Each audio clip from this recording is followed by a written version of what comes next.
Even though we have gone a longer road than anyone else here at Worlds, there's never really going to be satisfaction for any one of us until we actually win the whole thing. And Fnatic do the unthinkable and make their way to the quarterfinal. 我觉得Fnatic从2杠4晋级，大家都可能觉得是个奇迹，但是我觉得他们走到现在完全是用光了自己所有的运气。我会跟我的队伍用绝对的实力把这个如果的可能性降到0的。直接出4个，上位了，拉手没免了，师弟没了。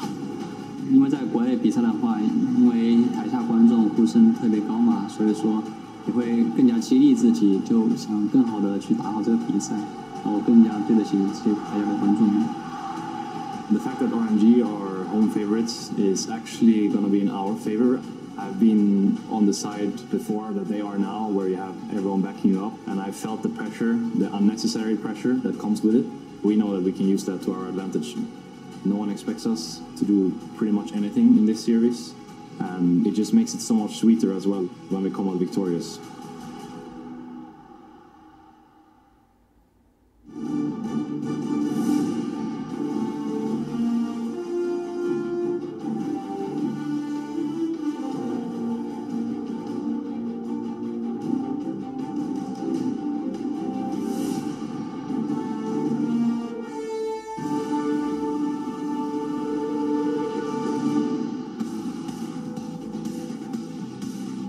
Hello and welcome back to the Guangzhou Gymnasium for Day 3 of the quarterfinals. Teams load in for a big day of action, and MLXG is out front and center, ready to lead RNG versus Broxa and Fnatic, who showed up in the group stage, and they won't go down without a fight.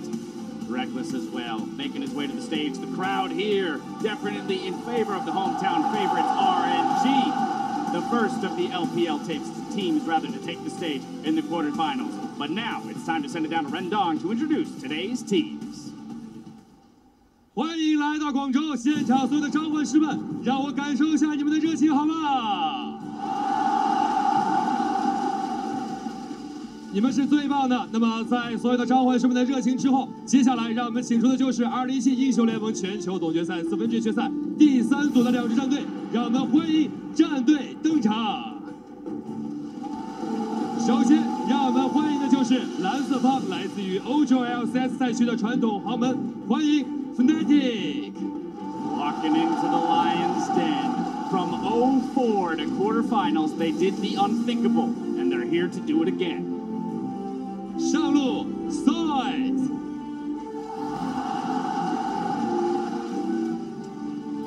打野 Brookhead，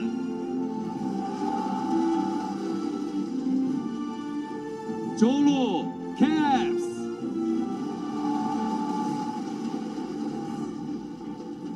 下路 Reckless，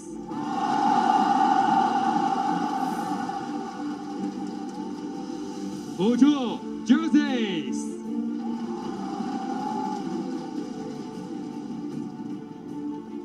同样欢迎他们的教练员 Dylan Falco 以及替补中路 Special。让我们再一次欢迎 FNC。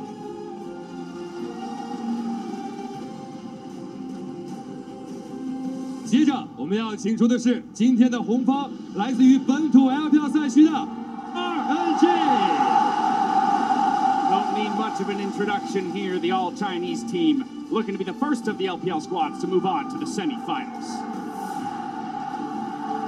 上路 Lemmy，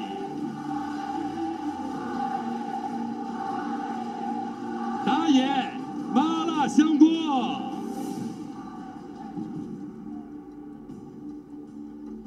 中路小虎，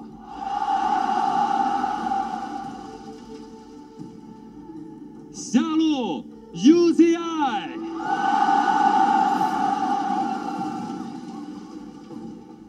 辅助明。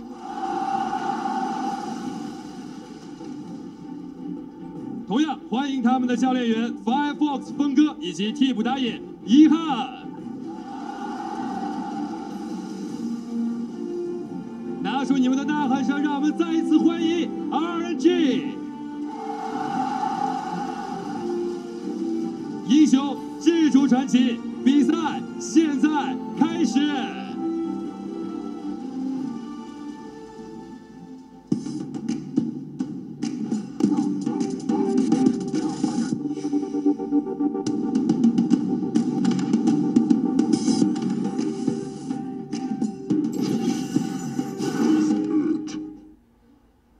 Stage and the stadium shaking there with cheers as RNG took to the stage, and Fnatic have a tough road ahead of them as they try to be the first team to take down a hometown favorite here in the quarterfinals. Good afternoon, everyone. I'm James Dash Patterson here for another day of action alongside Indiana Frosker in black, Alberto Crums Rengifo, and Isaac Azael Cummings Bentley. A 5-game series yesterday that left the world stunned to some degree. Are we ready for another one? Have you guys gotten some rest? Oh, I'm ready. You ready? You sure I'm ready. Yeah, I am ready. 5? Yeah, let's go 5. Let's go 5. All right, let's set the table as we pull up the bracket. The crowd has packed the stadium to see RNG take on Fnatic today. And then, of course, tomorrow, the LPL's Team WE aim to take down Cloud9. And halfway through our quarterfinal week, we've already had some pretty historic matches highlighted by yesterday's series, SKT versus Misfits. I mean, the thing was, coming into yesterday, I thought I was going to be able to keep dinner reservations. This was going to be clean, quiet, over quick, and Misfits said, no, we will not go quietly into the night. Ignar, in particular, made a hero of himself yesterday as they went the distance. And it wasn't just euphoric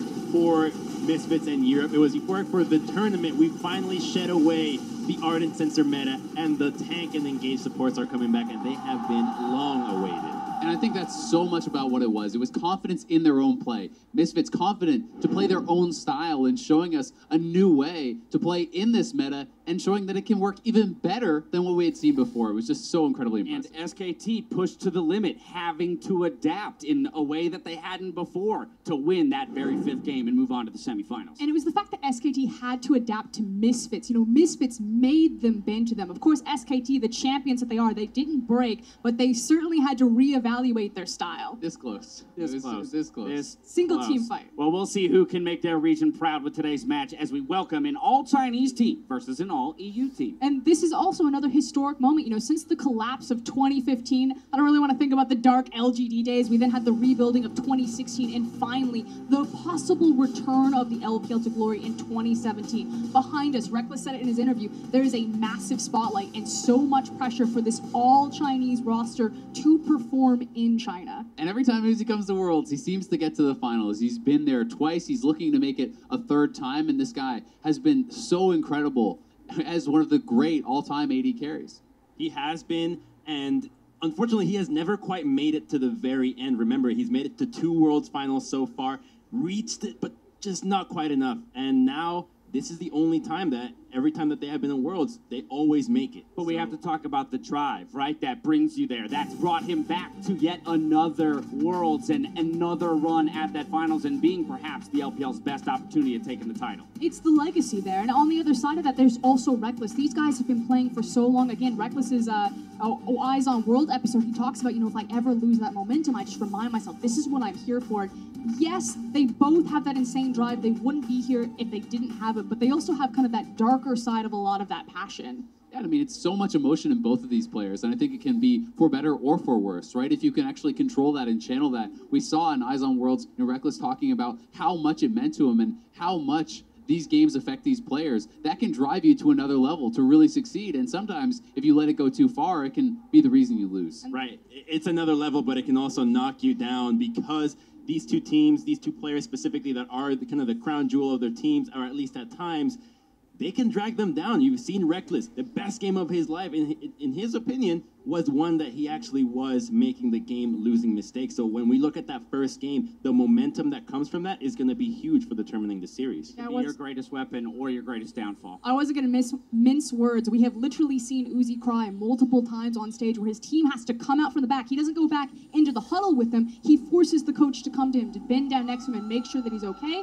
and that cannot happen today. All right, well, we put a spotlight on the two big stars, but I want to talk about what other factors we think might tilt this matchup one way or the other. For me, it's all about the style, actually. Looking at Fnatic versus RNG, I actually probably favor Fnatic's chances a lot more than other people just because RNG love to team fight. They have a ridiculous team fight KDA, but Fnatic also like to do that. And so I feel like this is going to be two teams that'll just plant their heels and run full force at each other, and it's just going to be who has the better execution on the day for that composition. So I'm also taking the meta into account for this because yesterday we saw the rise of the engaged supports. No more of Jan and Lulu. Sure, they were banned at times, but the priority of these elder champions that were before this new patch just soared. And so when you come with that into this matchup, you look at Ming. He has been a stellar support for RNG, especially on the engaged champions. And I just think that he and Uzi will just trump Reckless and Jessis, which are the way that Fnatic wins. And speaking of Ming, we saw Leona yesterday. Ming has played 4 games of Leona this split.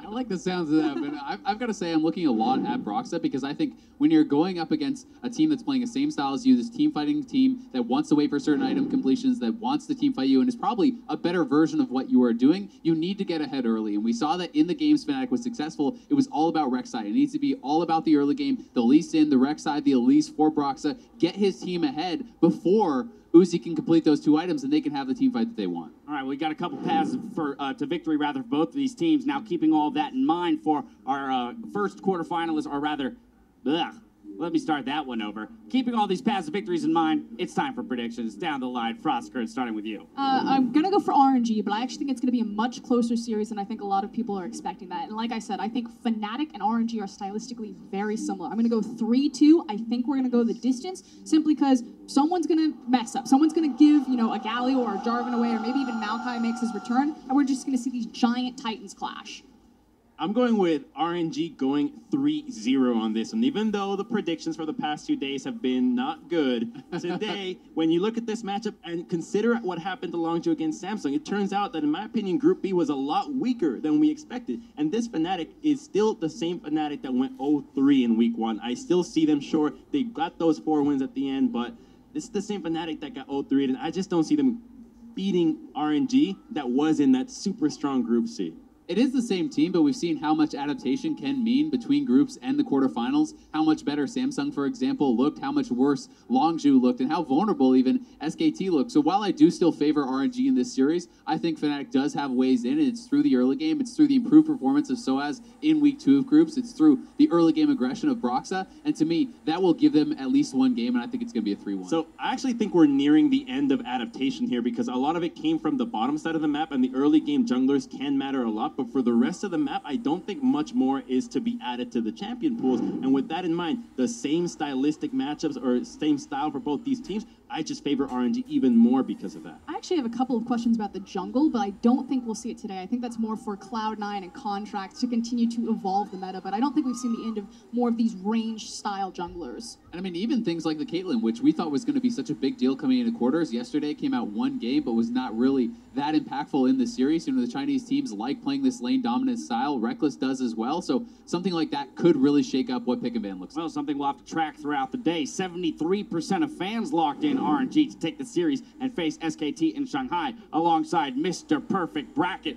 from the LAN. So you guys are in good company, having all of our bases covered for an RNG victory. Before we jump into the match, though, Cap shares his thoughts on what it's like playing against the crowd favorites in Guangzhou. So I think this is the first time, probably, we've ever played a game where we weren't the favorites. I mean, not the favorites as in favorites to win, but the crowd favorite. It's always, it's also pretty nice, kinda, to be in the other side, because you feel like you're playing to silence the crowd. You know, you're playing against everyone. It's not just you as 5v5. It's you against everyone, and everyone are hoping for them to win, and all the odds are against you, and it's definitely a fun experience.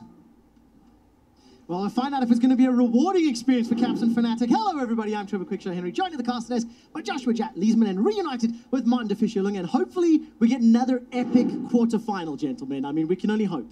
I mean, yesterday was amazing to watch Misfits go against SKT. And Fnatic, if they can take 1 or 2 games as well, maybe even the entire series, we will get that epic best of 5. Yeah, and I really want to see what RNG does with Red Side, because we've seen a few teams select Red Side here, and we need to see what they have planned with that choice. And of course, RNG side selection games 1, 3, and 5. As we get ready for picks and bans, gentlemen, what are we going to lean towards? The meta has seen a little bit of a shake-up and a shuffle once SKT and Fnatic, SKT yesterday was pushed off the Ardent Sensor by Misfits. Do you think that'll start game 1 that way, or will we ease ourselves into that, Jack? Well, this is the fascinating thing about the Red Side choice, because in the group stage, Ming got to play Janna in 5 out of 6 games and Lulu in the other. Yet the evolution we've seen from this tournament is Janna and Lulu both being banned, which has then led at the very end of last series towards first pick Tristana. If that holds, picking Red Side means that they'd be willing to potentially give up one of those giant supports in hopes of a trade and not ban those things, but it can also mean a lot of different variables. Yeah, exactly. Like on Red Side, when you have some of these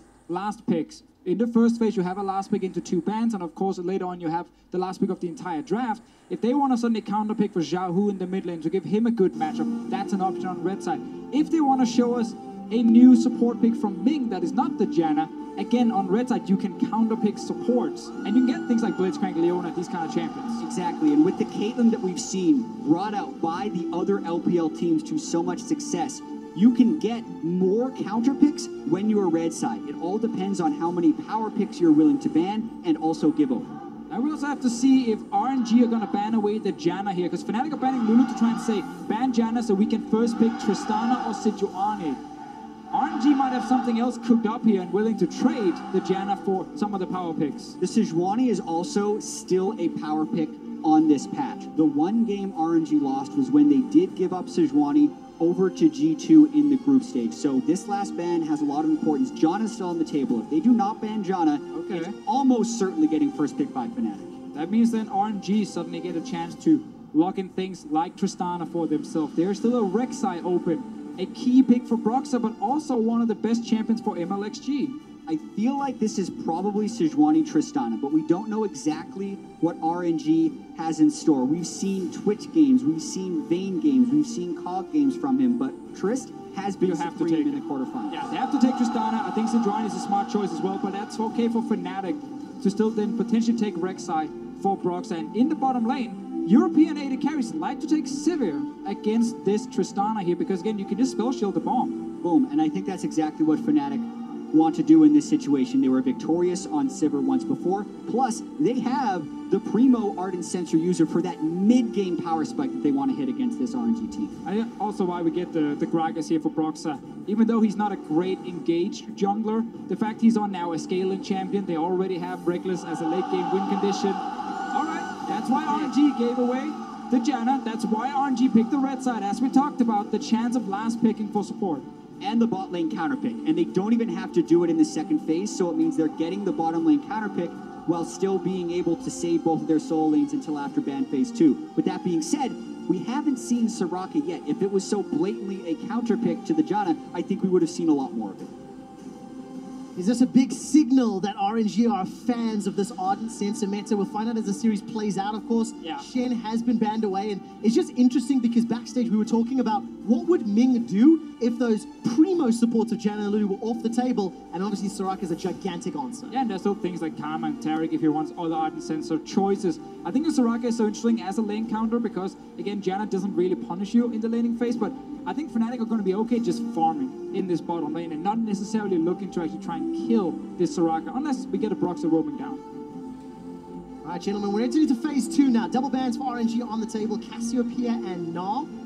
In terms of those top lane tanks and solo laners, where are we starting to think about? Well, normally RNG once led me on some sort of tank where he can be really strong in team fights. Cho'Gath or Maokai are the ones we're looking at. I prefer him on Maokai just because he has engaged them for his team, but they already have Sejuani there, so they could still go for Cho'Gath.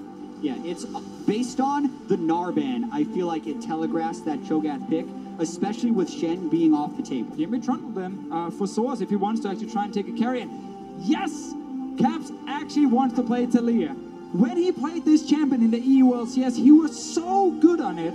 And then after 2 weeks, he was like, I never want to play this again. Once he played it, ever since, in play-ins, he took it a single time. Not doing Worlds just group stages just yet. I am so happy to see him back on this champion because his job is to push out the mid lane and have the control so he can actually start roaming to either the bot lane or the top lane. That's what Talia brings. Hey, that's something that we've talked a lot about. Xiaohu's strengths, controlling the mid lane, impacting the side lanes. He's going to reply with the Rise. I touched on this yesterday. 9 wins and I believe 18 losses at Worlds 2017. Not many teams have been able to pull this one off, Jack. Yeah, it had some success in the play-in stage. It had some success when Faker's been playing it. Outside of that, it hasn't really found that much, but that isn't to say that it doesn't have strong points in the game. The mid game can still be an incredibly strong point in the match for Rise, but if he's up against double tank matchups in the super late game and the Trundle gets to ult the Stoneplate, Cho'Gath, and Sejuani, the Rise will fall off substantially. So Fnatic has the superior scaling come the super late game. They should be able to kill the front line first. One thing we did see Faker and Blank do yesterday with the Rise was go mid lane early. Try and play around the instant snare you have. That's why there's a cleanse on the side of Caps at the moment. You can pop that cleanse and re-gank it if you are RNG, and you can try and get Xiaohu ahead. And I think it's really important to emphasize that both teams, in a sense, opted in to these picks. RNG had side selection. They could have chosen the blue side. That probably would have drawn a Janna ban for Fnatic, and then they could have gone with the first pick of their choosing. But they wanted to play Soraka into Janna here. Janna probably the most successful support pick we've seen at the World Championship. So it's a bold move right off the bat for RNG. 76 win percentage on that Janna across Worlds 2017. Xiaohu has got 1 game of Rise under his belt already, and he picked up a victory with it. Will he start this best of 5 with another win? Guys, you can see the team compositions on your screens. Jump onto Twitter and vote if you think the results will be different to Pick'ems. 73% of the planet Pick'em selected RNG. We'll find out if they can make their run, if they can set up that rematch with SKT in the semifinals, because they know who they are waiting to face. Right, Deficio, as we jump into game, we'll start looking at these lane setups here. There's a lot of power on both sides to make plays happen in the early game. Who's going to be the first to pull that trigger? Because there's a lot of options, right? I mean, we're always looking at the junglers then, because just pure 1v1 and 2v2, no one should get a huge advantage against each other. MLXG, though, is not playing like the jungler we saw in the LPL, where he was so active early on, like level 2 ganks, level 3 ganks, creative pathing here. Instead, he's actually been much more relaxed in the way he's playing, and much more about vision from his side. Yeah, he hasn't, in my opinion, actually had very good early games in the group stage. He had first blood 70% of the time he would secure it for RNG during the summer split as well as playoffs, and he's gotten 1 first blood so far here at the World Championship, and that does speak to RNG's strengths in other facets of the game that they don't need to jump ahead early. But it is interesting how he hasn't been able to get first blood despite spending so much time near his lanes trying to add pressure. And it's the really funny thing about this RNG lineup, because they went away from the very aggressive early game style we've seen so often. We get the numbers on your screen here.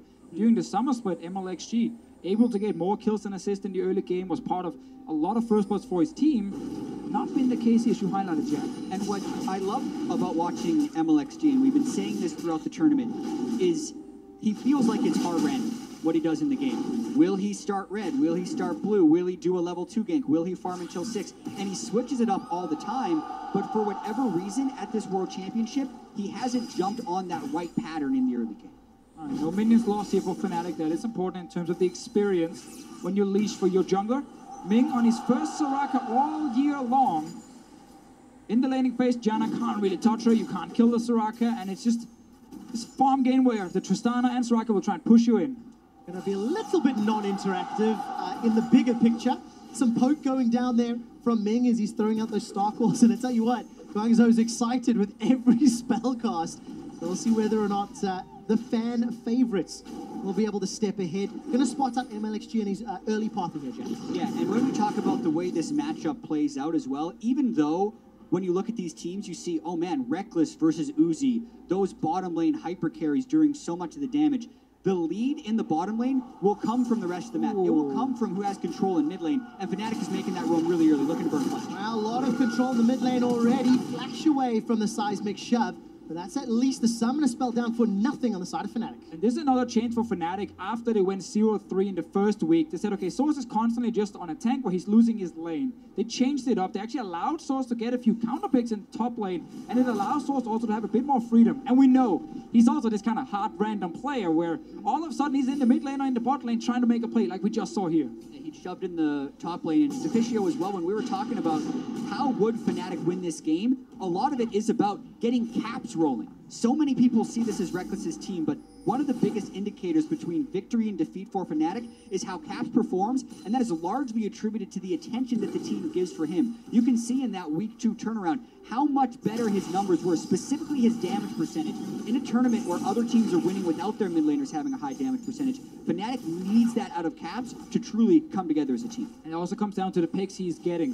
When he picks a Syndra, he can actually do really well in the laning phase. He can push and he can roam. Now on Talia, he's going to be able to do the exact same thing. This is why I've wanted Caps to play this champion again, because it fits Fnatic's playstyle. Push out mid and apply pressure to either top or bot lane. Let's see whether or not Fnatic can make that advantage. They're falling slightly behind the goal game. Couple of CS advantage for Xiaohu and Uzi as it stands. Not really much to speak of.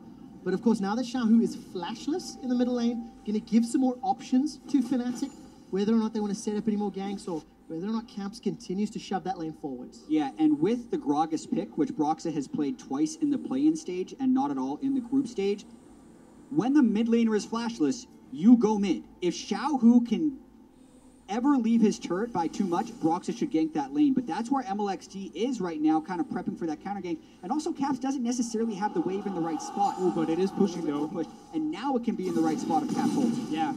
Patience from Fnatic here. Xiaohu as well playing it very smart. He knows his jungler is on the top side, so that's where he's hovering towards in case a gank happens. Now Source needs to be careful up in the top lane. Gonna find MLXG face first. Respect flash before any stun can come down. I do find it interesting as well how RNG has played towards topside in the early game with where Xiaohu is cheating and where MLXG is pathing, because that technically gives away bot side control against this Fnatic team. And Fnatic will have a window where they would theoretically be able to punish this RNG bottom lane. When Caps hits level 6, when Soaz has teleport, since Broxa has ward control, they can maybe make something happen bottom. He needs to go instantly. He's on a ward right now. A little early. No delay just yet. Broxa's still got flash available if he decides to.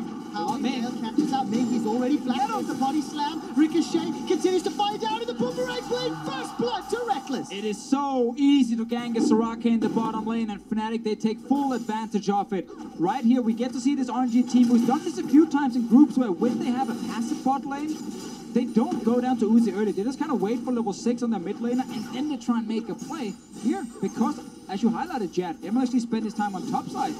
Bot lane got punished. Yeah, and that's a smart play from Fnatic. I was actually expecting them to wait until Caps was level 6, but because this Soraka pick is so defenseless when pushed up, you saw how early Ming used that heal that you just mentioned, Deficio. Even the flash away, thanks to Brox's patient, he still has flash on the Gragas if he wants to make the repeat journey. Now Caps is level 6, so they can do the exact same thing again.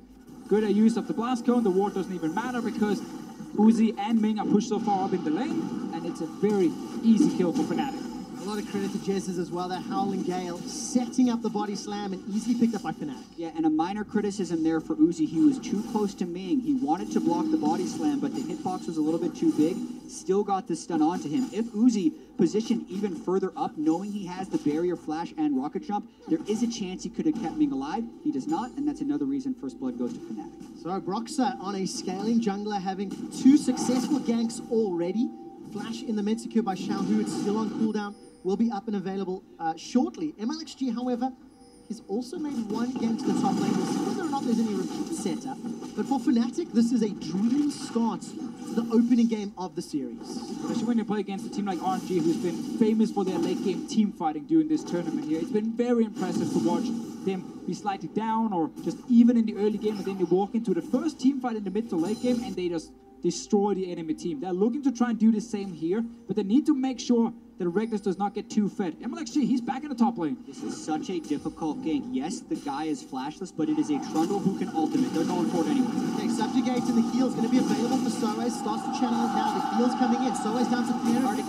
There's the stun, and MLXG gets the last hit. Nice return gank here, but meanwhile in the bottom lane, there's no flash from Ming. He's under his own turret, placing that control ward. Caps is here, Broxah is here as well. All right, Ming has to be the target. No wish available, no flash available. Locked between a turret and a hard place. Weaver's wall hasn't been cancelled yet by Caps as Uzi continues to hammer down. Reckless gets his second kill of the fight, and that's a knock-up onto Broxah. Let me completed the teleport. Uzi's looking for at least some sort of reply, but cannot find it. Very nice execution here from Fnatic. They expected a TP to come in, but they knew that Soraka would die so fast. So they completely ignored Uzi on the side and just walled in Ming here and took him down. Poor Ming, there was really nothing he could do in that situation. Even with the teleport completing, it's just a clean gank from Fnatic. But the other clean gank was up top here. And note, the only way you get the double detonate on the Sejuani is if you hit him without your ultimate, break the ice first, then ult, break the ice again. That's how they were able to do enough damage to burn through the Trundle ultimate.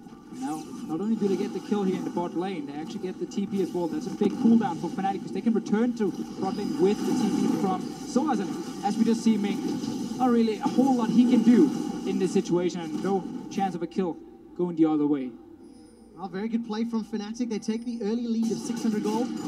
One of the big discussions was that mid lane impact, right? The ability to roam, the ability to play around.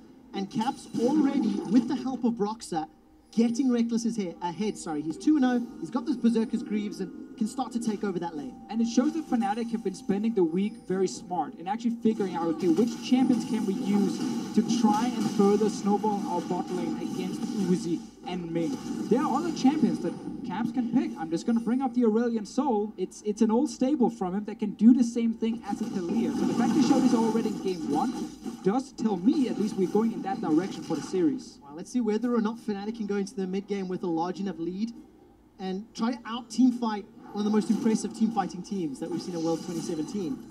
RNG, Jet, they moved a little bit away from their style we saw from LPL, but this might be one of the best looking group stage performances of an LPL team that we've seen in quite a while. Exactly, 5-1, beating Samsung twice, only dropping a game to G2. And they've done it with team fighting. Even though the perception is that they hard camp bottom lane, oftentimes Lucy's getting fed through team fights. Now they're attacking mid. All right, there's a little bit of a skirmish here. Glacial Prison's available for MLXG. Rune Prison comes down from Xiaohu. And then just to forward step that seismic shot. The TP advantage. Coming down from Soaz. Remember, cannot join this fight. The Glacial Prison is already thrown down. Flash from Xiaohu has been used. MLXG does not have one, but there's no follow-up from Fnatic, but Xiaohu's summoner spell used. And they also roam Jez's up, which is giving RNG time in this bottom lane. So even though Reckless has 2 kills, if that first turret were to go over entirely to Uzi, they'd get the gold, but they don't get enough time. The collapse is coming down. They still don't have bot side control, and Uzi and Ming have to back up. And I love that control here from RNG in the mid lane. They never went for the all-in. They never chased into the actual jungle. They knew there's a chance of a TP. Be ready to step away. Yes, they lose a flash and a heal, but this doesn't matter. You're now winning top, and you're getting damage bot lane. It's lane pressure has been the name of the early games for RNG. They have been an objective-focused team that is great at pulling the trigger in mid-game team fights. So yes, Fnatic did pull off some quality ganks in the bottom lane. That will be good later, but that is now 2 side lanes under immense pressure where RNG is getting turret damage. And now you can use your Rise ulti as well aggressively here if Xiaohu decides to go down and secure this bot lane tower.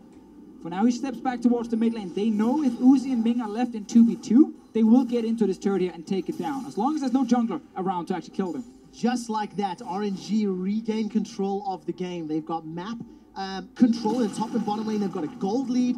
Playing for the objectives is working into RNG's favor here. And it's been some poor decisions around the top lane here from Fnatic's side. The very first gank MLXG pulls off, they knew he was on the top side because Xiaohu was literally hovering towards top side in his lane when he almost got ganked. That caused a flash from Swords. He was on his way down to ward, and then he had to flash away.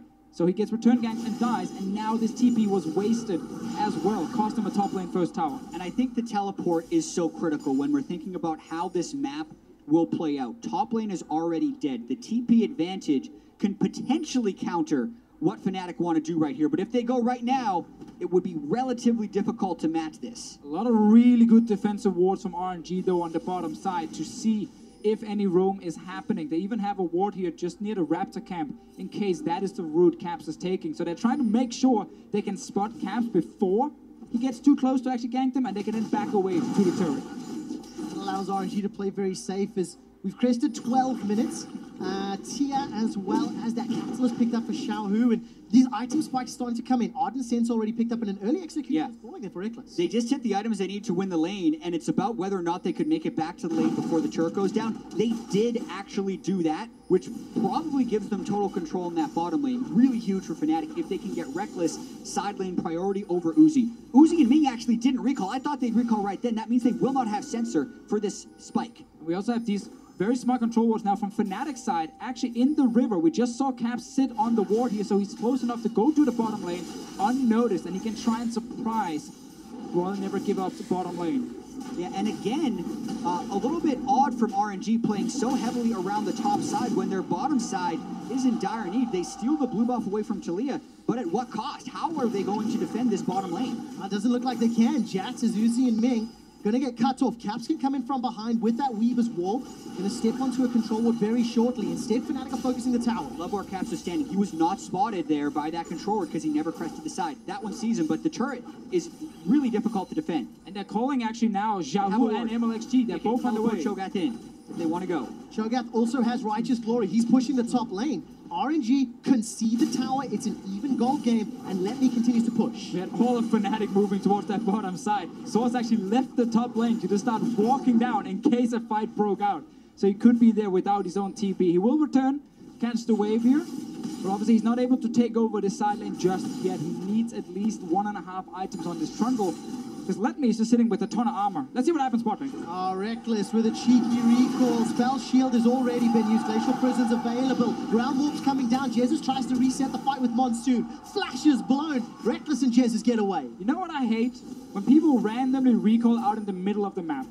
I'm like, come on, just step a little bit further away. You don't have to recall right there. Play it safe. It just cost him both summoners from him and his support. The risk that they're running if they take more time to recall, however, though, is knowing that Ming just went back for the Ardent Sensor, is that the turret will go down and they want it to be back for the defense. So it cost them right there with the summer spells, and now they're going for Uzi. All right, there's a flash and a rocket jump available. Uzi's not going to be able to do a thing. He just gets Goomba stomped by Caps and Broxah. I mean, who needs a bot lane? It's just Broxah and Caps alone here going down to kill the AD carry. Uzi not able to use his summoners to stay alive, and suddenly it's another kill over for Fnatic.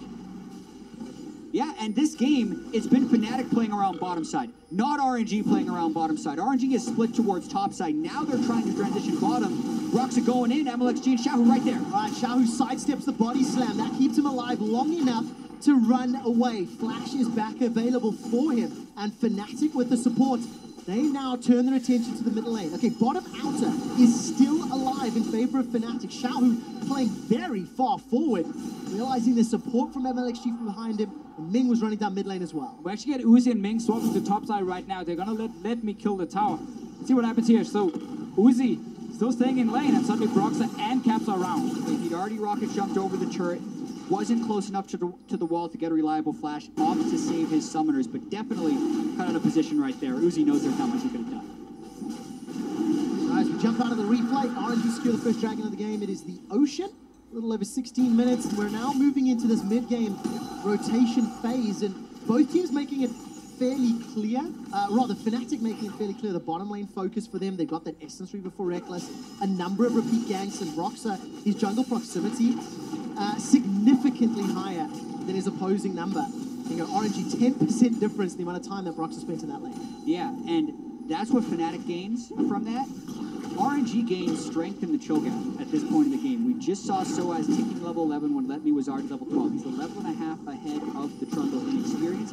He's also gotten turret gold the first time and will most likely get solo turret gold on the second one. So there will be a point in the game here where Let Me has the Bramble Vest, the Righteous Glory, probably even another tank item, and Reckless is not going to be hitting that 400 CS or so Sivir where he starts doing relevant damage. So RNG is actually trading frontline power and also the ability to withstand the split push for much longer for reliability of power on Uzi, which is a really risky trade-off to make, but Fnatic has played this game well. RNG, I feel like, has at least been conscious in what they're doing. They've been punished by it, but Let Me is reaping the rewards. I mean, they definitely tried to make sure that Let Me wasn't just losing from the get-go, but the fact now that we have a Ravenous Hydra on Soaz simply tells me that he's so committed to split push that if RNG, once Baron actually spawns, wants to start a team fight, it's going to be in their favor. They can walk towards the Baron with the cho'gath, start it up, threaten the Baron with the feast, and Source will have to come in and join, and he's very squishy at this point here. We see a lot of Trundles go Titanic Hydra, which are a little bit more powerful if there is a fight happening. Now he's very squishy and relies purely on his ulti. I will see whether or not he can find the right target. MLXG and Let Me two juicy targets to subjugate. We're getting to 20 minutes. First item Spike's picked up, starting to work towards that second item, and both teams have kind of traded buffs fairly often throughout the series of this game as the control is so clearly defined. You know, RNG controlling top, Fnatic controlling bottom, for example, and see Reckless and Jez is pushing that top tower. Yeah, and at the current moment, the game is very close. So if there was the expectation that Fnatic, who started the group stage 2 and 4, wouldn't be able to hang with RNG, who went 5 and 1, they are definitely hanging in this early game. Yes, they did get the Janna, but that's something that RNG willingly gave over to them. It's not like Fnatic did anything super crazy in order to orchestrate this pick, and they're playing to their win conditions very well through the first 18 and a half minutes. Going to go down here, gentlemen. A couple more autos from Reckless, uncontested. I can see MLXG moving up, but Caps has Weaver's Wall available, so there's an option for a counter gang if Fnatic want it. Fnatic have the same setup where Source, after pushing his bot lane past the river, he leaves and he goes towards mid lane. It's allowing Caps then to actually go towards the top side, while Source can hold the mid lane so they don't lose any damage on that turret. And Fnatic are always ready for RNG collapsing on the Reckless Jess's lane with multiple members around. There's Herald. This is a big push. RNG's not in position. Uzi is slow on the rotation from the top lane. All right, MLXG's waiting in the wings. He come over the wall from the chicken camp, throws out that glacial prison, catches only Broxah, but the tower has already fallen. So Fnatic get the objective, and they try to get away. Good positioning right there from Broxah as the big tank in the front. He knows, okay, MLXG can come from the flank and try and ult towards us. And when you hit the Gragas, you don't really want to go all in on that one. Let's talk a little bit about that itemization, because I really like that Executioner's calling. Picked up very early from Rick. Oh yeah, to the Soraka. Good itemization. We've talked a lot about bad itemization during the group stage. And of course this Ardent Sensor, both online, both this mid-game power spike for Uzi and Reckless. And Uzi's also going to have to pick up healing reduction before the late game team fights to prevent Soaz from just ulting a Cho'Gath or a Sejuani in the late game and becoming absolutely untouchable. What's important to note here is the mid lane turret difference. Fnatic having it unlocked and RNG not gives Fnatic a lot of side lane pressure in the fact that they have access to the entire map. Trundle and Talia are both picks to try and get that side lane position, and it's going to be really difficult now for RNG to actually force fights on Fnatic, as Fnatic can just consistently keep these side lanes pushed in. Fnatic love to play the 3-1-1 style, where you have your AD carry supporting jungler on one side of the map, you have your mid laner just sitting in mid lane, and of course you have then a top laner with teleport on the opposite side. So when they have this Talia, and why again I think it's such a perfect pick for them, Caps is able to always defend mid. He can wave clear so quickly, and then he can leave. He walks out of mid lane, and RNG have to call careful. He might go top, he might go bot lane, and it applies so much pressure. Yeah, and we have actually seen RNG in similar positions like this in the group stage. They made some heroics happen and come back from it. Samsung versus RNG, the final game of the group stage, was somewhat similar to this, where they made very decisive team fight calls and won. That makes us feel like RNG is super good at this and it's super safe, but it's not. If one of those team fights go wrong, Fnatic will win this game. Well, we'll find out if it does. Shahu's got that Archangel, Vista Mask completed. Fnatic now being pressured. They're going to lose this tower if they can't clear the wave quickly. Uzi's hammering away with that explosive shot. Yeah, I'm not a fan of teams hiding in that little brush here in the river. You just see at the top of your screen and hope someone face checks them, because it means you give over the entire mid lane to the enemy team. And RNG were like, we don't want to face check, we just walk straight down to your tower, and Fnatic needs to take a long route around to defend it. That's a lot of free damage in favor of RNG. Okay, so even game as we're now past 20 minutes. We're moving this mid-game spike. There's a good front line for RNG. They've won, multiple team fights in the group stage to make it here as the #1 seed. Now we see how good Fnatic's team fighting is. Now we see how coordinated their map play is. We've broken down a lot of their tools, but for RNG, is this a wait for Fnatic to move? Or can they force a team fight, something that they're extremely good at? I mean, if they do want to force a fight, it's through MLXG. But there is the cleanse on Caps, which is very important. There's Spell Shield on Reckless, and there's then 2 tanks he can also hit, because Jess is going to sit far back in these fights. So it's hard for him to actually start an engage. That's why Baron is the key objective for them. Because when you start this Baron, you force Fnatic to come towards you, and then you can turn and get your 5-on-5 team fight. Yeah, and the fact that Ming played Janna in 5 of 6 group stage games means RNG hasn't really proven to initiate well on those matchups. I think it puts them in a very difficult position.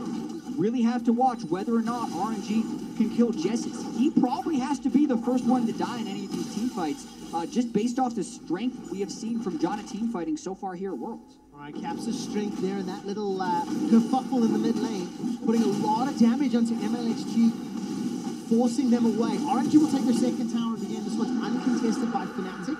And I'm looking at the vision in that top quadrant of the minimap. Fnatic pushing into RNG's jungle. And I'm looking at the inventory, and I'm seeing some potions still, and I'm seeing a cloth armor as well.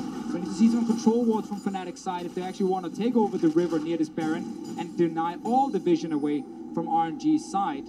At the moment, though, they have Source sitting on the top side, pushing in, which means no one is actually bot lane. They're looking for a fight here. All right, Soaz is the one that's been caught a little bit, subjugated for by some time. Now Reckless zones away Uzi as Soaz buys so much time with that subjugate. Fnatic have decided to come in. Broxer sends out the barrel. MXG forced to use the flash. Now Reckless continues to chunk down. The Pillar of Ice holds Demolition in place. Fnatic with 5-man stack.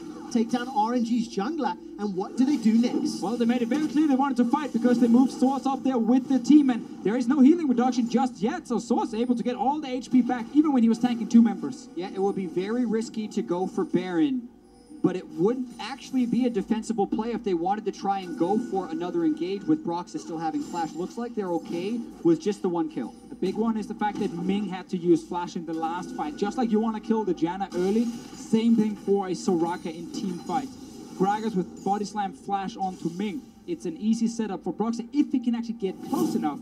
That is where we got to see if Ming is positioning correctly. Yeah, and watching this one more time, Shogas is down in the bottom lane with teleport the whole time, but RNG doesn't want to use it and make the slow call to disengage.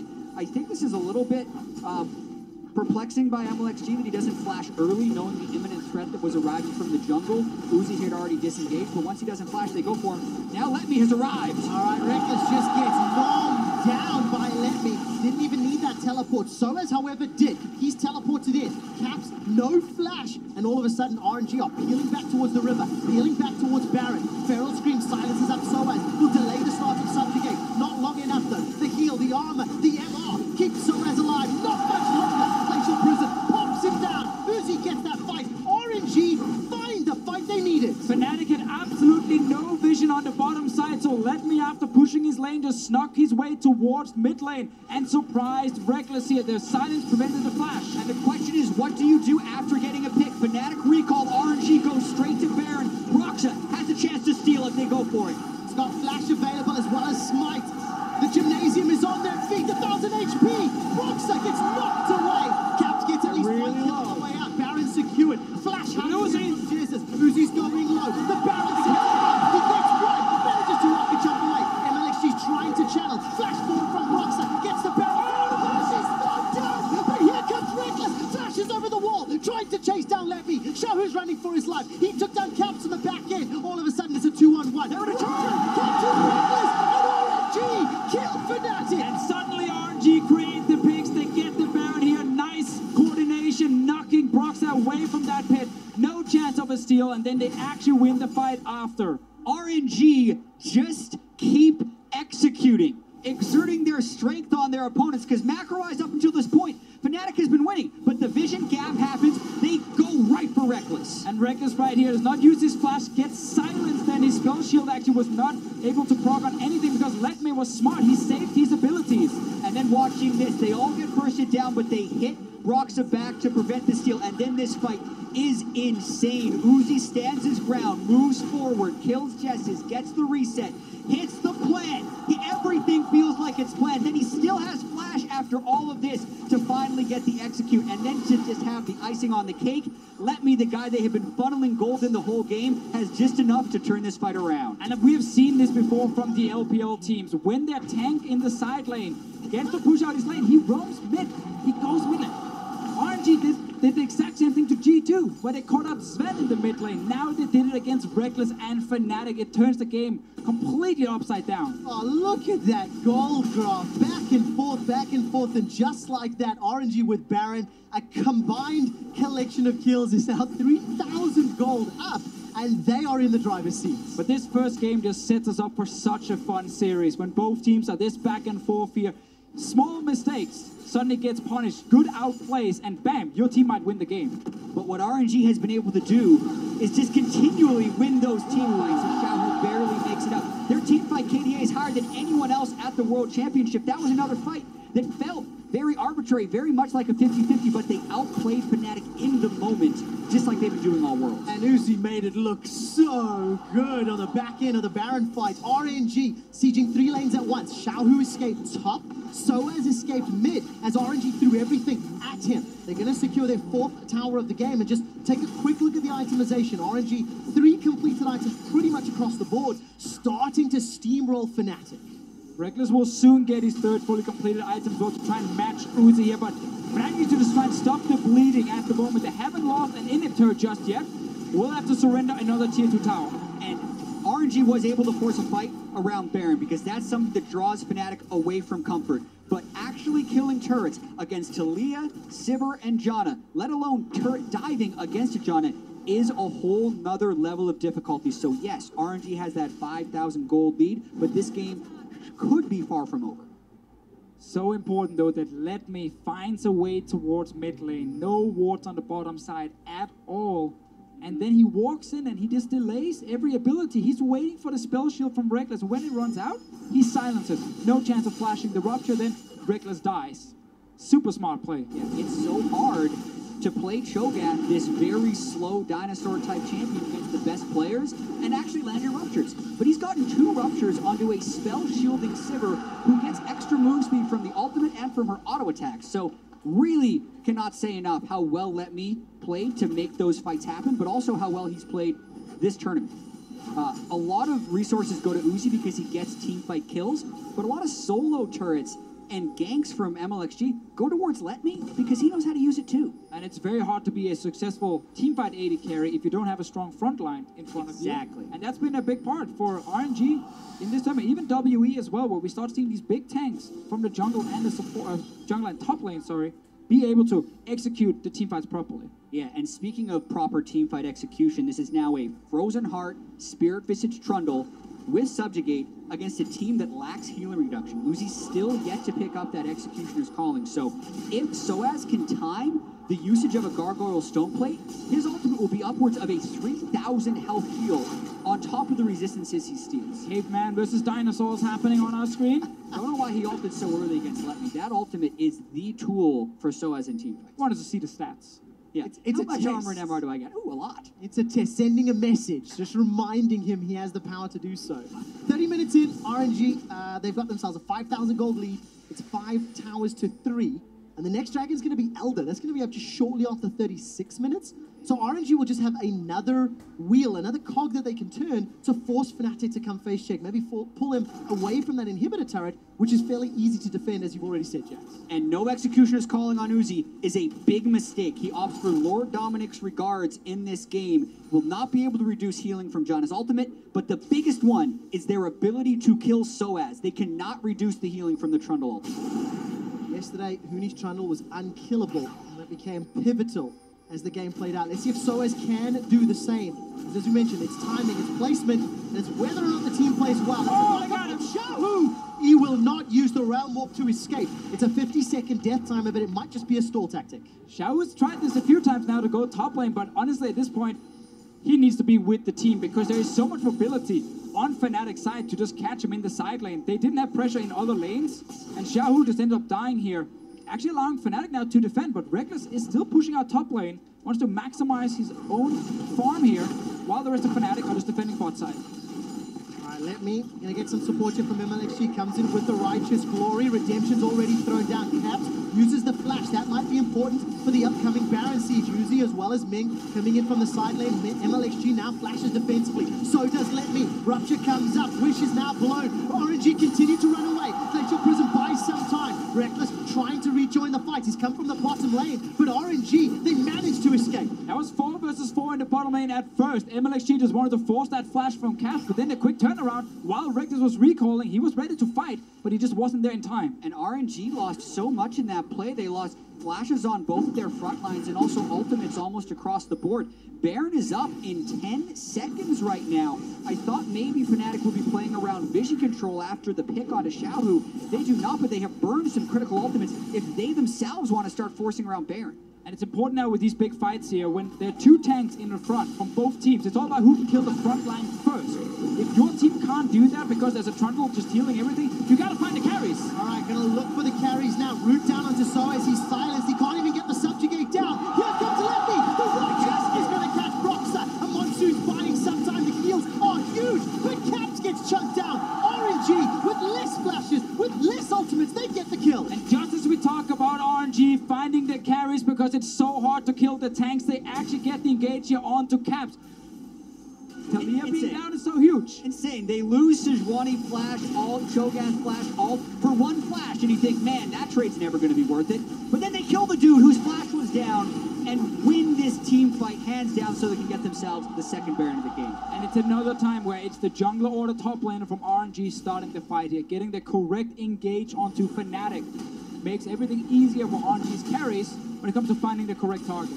What does this mean for Fnatic now? They've got to defend against Baron empowered minions on multiple lanes. Yes, there's always that Sivir 6-item 700 CS win condition, but it feels so much more monumental against this RNG squad who are just such on a great page at Worlds. One minor thing, Reckless finally completed the last Whisper, which will help substantially in dealing with Let Me and MLXG. We'll see if that has a difference in this fight. And there might be their 500 CS win condition on Fnatic side. There is the 500 CS win condition of Uzi on RNG side here. And we know in these team fights here, he's able to carry. He's already proven at the Baron. Uzi, though, ignoring the Fnatic champions as best as he can. Broxer trying to threaten some sort of engage, but look at the inhibitor turrets. They are being chipped away and chunked down. RNG, the ebb and the flow, moving forward, flashless. We're in prison by some time. Let Me is getting chunked down, but he's still got 1200 HP. He's used everything. Let Me gets killed by Caps. Fnatic have bought some time against the Baron. Empowered, will never give up. Caps jumps up a little bit early. He gets dropped, chunked, and killed by RNG. Soaz continues to chase forward, but he's got no support. He's got no damage to back him up, and the Weaver's Wall, I think, even locked Fnatic out of the chase. And Caps trying to make a huge play to cut him off in the jungle, goes face first into an 80 carry, and the advantage they thought they had by picking Let Me is gone. Turret still goes down for RNG, and they end up trading kills in the fight. We've seen this quite a lot today here. Fnatic gets 1 kill, and then RNG gets a kill in return, or the other way around. Both teams are still trading a lot in these big team fights here, but Uzi, he wants that tower. And the difference has always been what happens after the fight. RNG getting objective after objective. In the 1-for-1, they get 2 turrets and inhibitor. Teleport's available for Soaz, but he's left the base trying to defend. Miller comes down, insta-rocket jump from Uzi. And at the end of the second minute of Baron, going straight for Elder. RNG, they grab themselves the inhibitor. They start off the Elder. Quite frankly, Fnatic are too far to contest. Again, this is what we see from RNG during this tournament here. They have a lot of control on the map. It's a lot about objectives, about vision, denying vision from the enemy team. It's not just force team fights left and right 24/7. There is a lot of reason behind the things they're doing. This engage here from Fnatic is actually okay. It's like, we can't defend topside. Let's just get a kill and push this Baron team away from our base. Yep. They get the start on Let Me, and now the front line is removed, so they think, okay, let's collapse.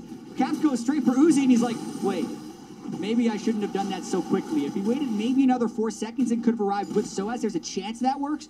Far too ambitious at the moment. That means he gets dunked down. Jack, look at the damage difference from that previous fight. Uzi, of course, starting to take off. And RNG, they've now got, I mean, they've had control for a fairly lengthy period of time in this mid to late game. And with Super's middle and an exposed inhibitor top, there is literally no room for error for Fnatic. They've got some teamfight power, but they can't afford to keep making these mistakes. Oh, and right now, Caps is only sitting on 3.5 items as well because he's not getting the farm. It's Reckless, of course, grabbing these big waves for himself. So the Sivir is very soon on 4 items. Caps still need quite some time. That was a big hit. Soraka all being used by Ming is pretty huge right there. They thought it was going to be an all-out Fnatic initiation. One minor thing that really does empower these RNG seeds is they have double Ocean Drake with a Soraka. So if any of their front line get low but do not die, Soraka heals them up, Ocean Drake heals Soraka up, and then everything is absolutely fine after about 20 seconds. So it makes it even more critical that Fnatic find the definitive initiation where they're getting the last hits on champions. And it doesn't look like Fnatic are going to have some options here. Look at this, RNG, 4-man stacked down bottom, Xiaohu with his Hourglass and Realm Warp.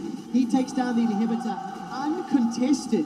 Now he's got the ability to escape the Rise combo that has been popularized here at Worlds. And he's not even going to get chased because no one else from Fnatic can chase it. And he's the man with the Elder Drake buff. He doesn't need to run away from Source. He can easily turn around and kill him. Fnatic once again trying something. All right, Seismic Shove comes down. Let me as well as Uzi get caught by that Pillar of Ice.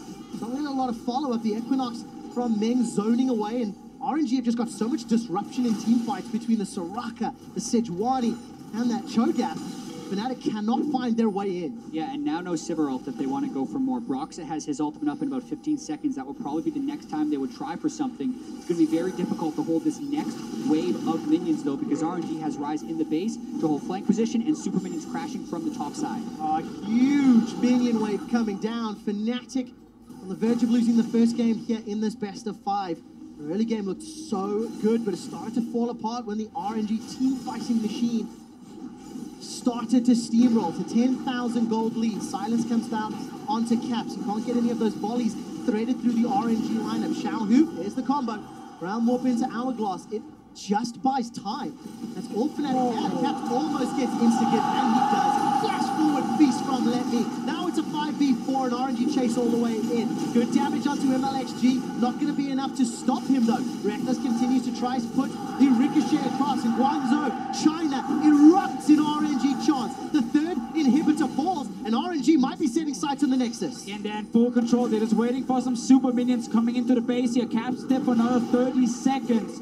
Uzi with the damage on Tristana to take down these turrets very quickly. And no Caps in this fight, still down for 26 seconds. Unless RNG fully dies, they're going to win the game. Oh, they are indeed. Broxa, the Buster shot ends up saving his life. Jez is forced to flash defensively. Soaz puts down the Pillar of Ice. MLXG is getting chunked up by Reckless, but 2 shots from Uzi. Drops 50% of his HP. The Nexus turret is going low, and RNG cannot get through the wave clear. The Simper wave clear is insane. The unlimited ricochet, as long as it is in range to jump to a new target, means Reckless is the one guy who can clear 3 waves of super minions.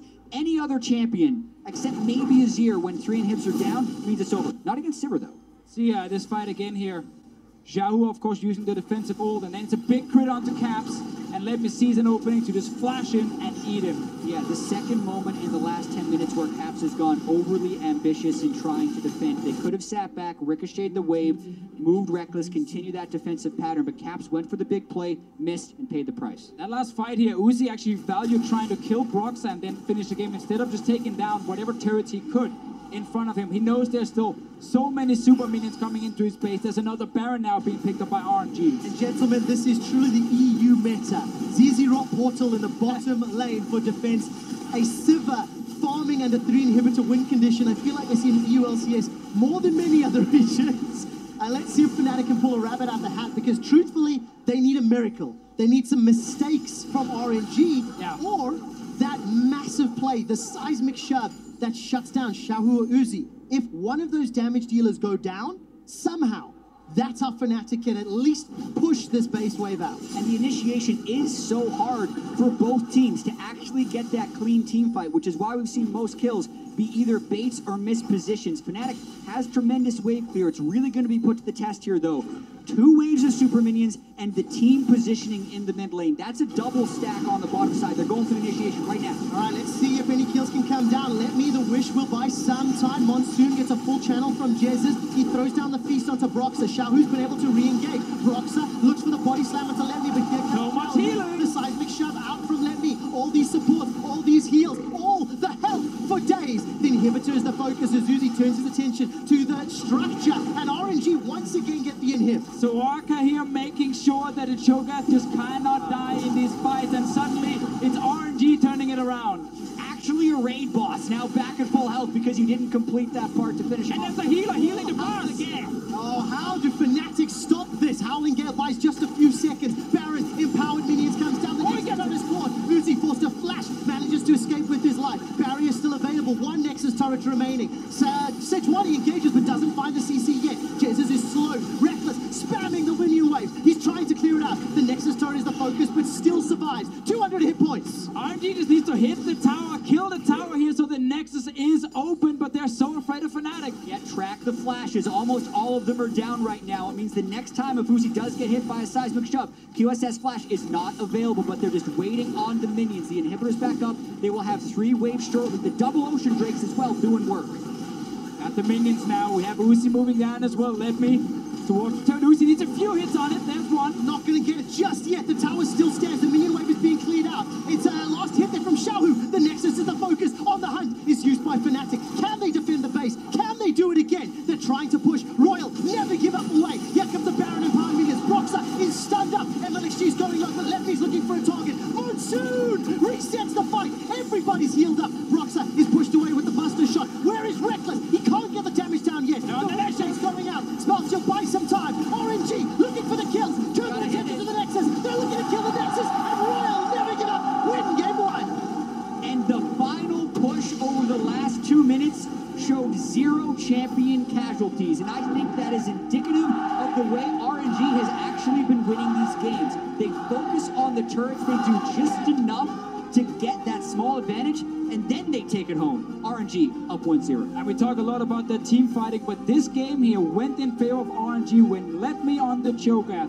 moved to the mid lane, caught out Reckless, and then straight towards the Baron. That was the first big objective secured, where RNG really started getting a big gold lead. And that last fight, as you guys mentioned, all of the healers, all of the tanks, Reckless, just a quick stat, dealt over 15,000 damage to champions inside his base during the course of that siege. And got 0 kills. And 0 kills. It was not enough.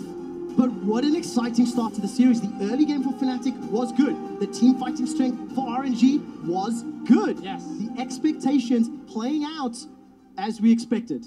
I mean, kinda, yeah. There are, of course, things both teams can look at. Like, Fnatic need to invest way more into their own vision. Yep. Like, there are multiple times where they have 1 or 2 control wards on the map, even when they're actually ahead and trying to pressure down RNG. And that suddenly you have these openings where you don't see anything, and you might get surprised.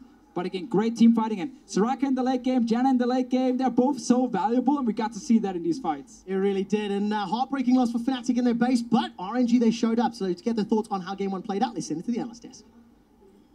Thank you very much. Quick shot. Game 1 goes to RNG, to the cheers of thousands of fans here in the arena. But Crumbs, top of the day, we were celebrating the removal of the Jannas, the Lulus, the Ardent Sensor supports, and then Fnatic and RNG, they drag us right back down into it. They had to chaperone the party, bring it back, Ardent Sensors, and with Soraka, but the Soraka at least is an answer to the Janna, right? You have the healing power, which is one of the weaknesses of Janna. She typically in lane can't really withstand that, and she does open herself up to be punished by ganks, which was what happened. I mean, typically we see the red side team having to respond to the Lulu ban with the Janna ban. RNG opting to leave it up says that this was a planned strategy. Go ahead and take the Janna. We have the answer to it. Yeah, the trap card was laid there, and we even saw Aframo getting a bit vocal on Twitter. He's like, finally, someone has recognized that Soraka does very well to Janna. The problem is that paired with Tristana, like you said, they're going to be pushed. They need to be taking aggressive trades, so they're going to be forward and expose themselves in that lane, and that led Broxah to be very active. That's exactly what you were talking about at the top of the day, Azale, the importance of Broxa in the early game if Fnatic's going to get anything done. And I think he actually had a fantastic early game. You know, it started in the mid lane, forcing out summoners there. Then I think he handles this gank so incredibly well, not even expending his flash, holding his body slam until after Soraka uses her flash, and he can hit both. So this really was a fantastic gank, and again, getting back down to the bot side, continuing to press this advantage, attack the Soraka, whose weakness really is in these sorts of chaotic all-in fights. So I think Fnatic had a good early game, but just not good enough. With the composition that they have, I feel like they are pigeonholing themselves in a position where they have to be so incredibly active. Otherwise, it's going to be very difficult for them to handle RNG into the late game. We saw in the later fights, they were just unable to kill anybody from either side. You got the Soraka, such a nightmare to deal with. The wave clear was really all that saved them, and it just doesn't seem like the style or the champion for Broxah to go with Gragas and expect them to bring enough to the early game to surpass the RNG comp. I kind of disagree. Like, I see what you're saying, but in this case, I actually felt like he did get enough done in the early game. I think that their failure was much more around vision, was much more around the mistakes getting picked off. Both times that led to the Baron was, you know, Cho'Gath running out with Righteous Glory the first time, killing Reckless. Second time is a TP from behind. And I feel like if you don't have those major mistakes, if you don't give over, you know, multiple Barons, the Elder Dragon as well, you can actually hold in your base. And I just felt like they were playing from too far behind. Because I get a response from So Cross I also think that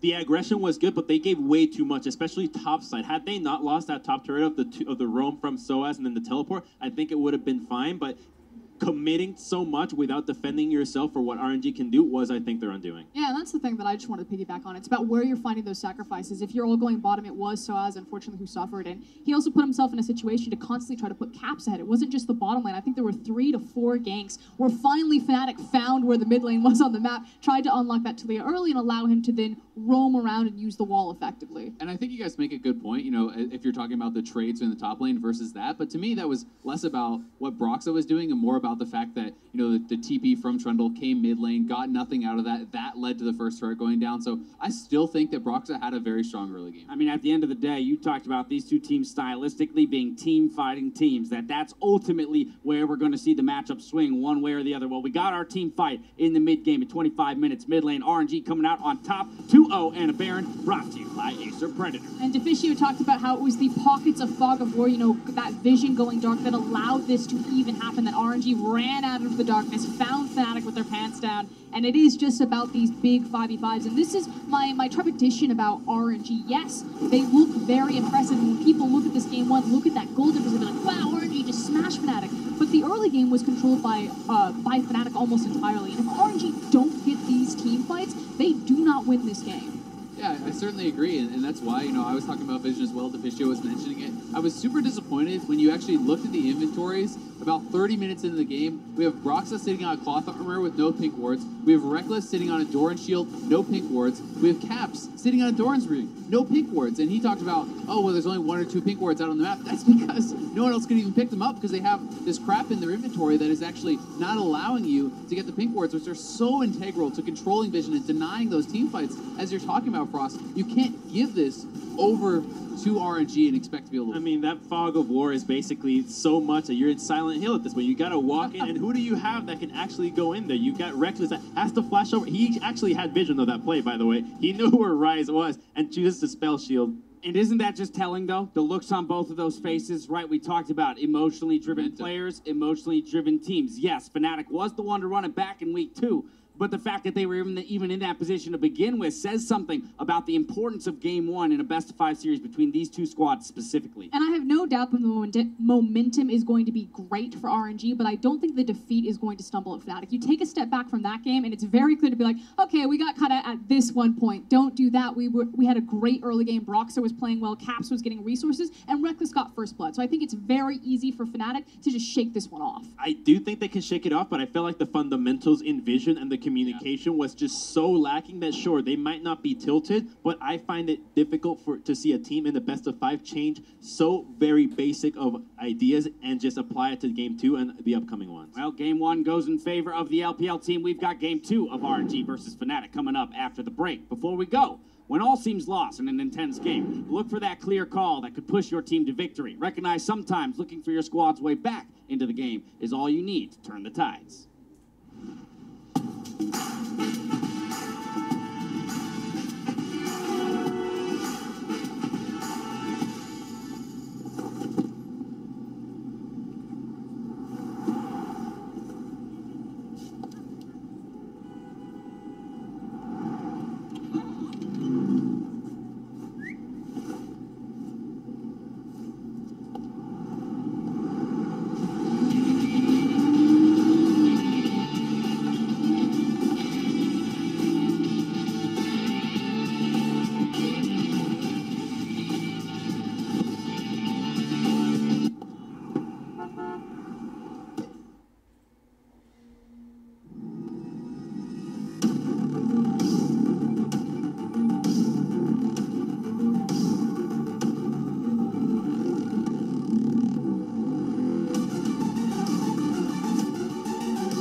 我觉得Fnatic从2杠4晋级，大家都可能觉得是个奇迹，但是我觉得他们走到现在完全是用光了自己所有的运气，尤其是8强碰到我们，我觉得他们可能会打得特别艰难。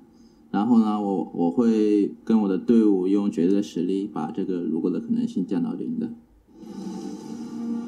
Welcome back to Game 2 of RNG versus Fnatic, where we welcome Max Lord to the analyst desk. And I personally want to thank you for one of the most exciting series of League of Legends I've ever seen in my life just yesterday. That said, your EU brethren on stage right now looking to take down the hometown favorites in RNG, down a game. What are the problems that you may have identified from Game 1, and what would you look for them to change here in Game 2 to come away with a victory and start that ball rolling? Well, it's kind of interesting how the meta has actually evolved in the quarterfinals, like pick ban, because starting from Samsung, they've always first picked Sejuani, and it just seemed like Sejuani was really strong, 100% win rate in that whole series, but it was actually, in fact, the fact that they had Tristana, and no one really saw that coming, and in our series, we didn't recognize that kind of, and SKT did, and they first picked Tristana and they won, so the meta yesterday was seen as Tristana was Giga OP, and this is, of course, including Janna banned, right? And today, they left Janna open, RNG left Janna open, and actually baited Fnatic into picking it because they had a counter pick ready. They took the Tristana and Sejuani, who are both really good picks right now in both their respective roles, and then they picked Soraka, which is apparently really good into Janna, and they almost got the 2v2 tower bot lane, so that was really interesting to watch how like the meta is just keep on shifting. People are bringing new picks to counter whatever people are going to come up with. So right now for Fnatic, it's like, I believe they need to, they're blue side again. And unless they play Soraka, maybe they need to ban one of Janna and Tristana, because if they leave both open, maybe they, like, RNG will pick the Soraka into the Janna again, or maybe Tristana, like, just doesn't play Soraka into Janna, so they're going to get Janna Sejuani, stuff like this. Yeah, it's clear that RNG are incredibly confident to give away the Janna. I don't think Fnatic will fall for that trap this time around, though. I think we are going to see more of that shift to that Sejuani priority, because MLXG also got his hands on such a powerful team fighting champion.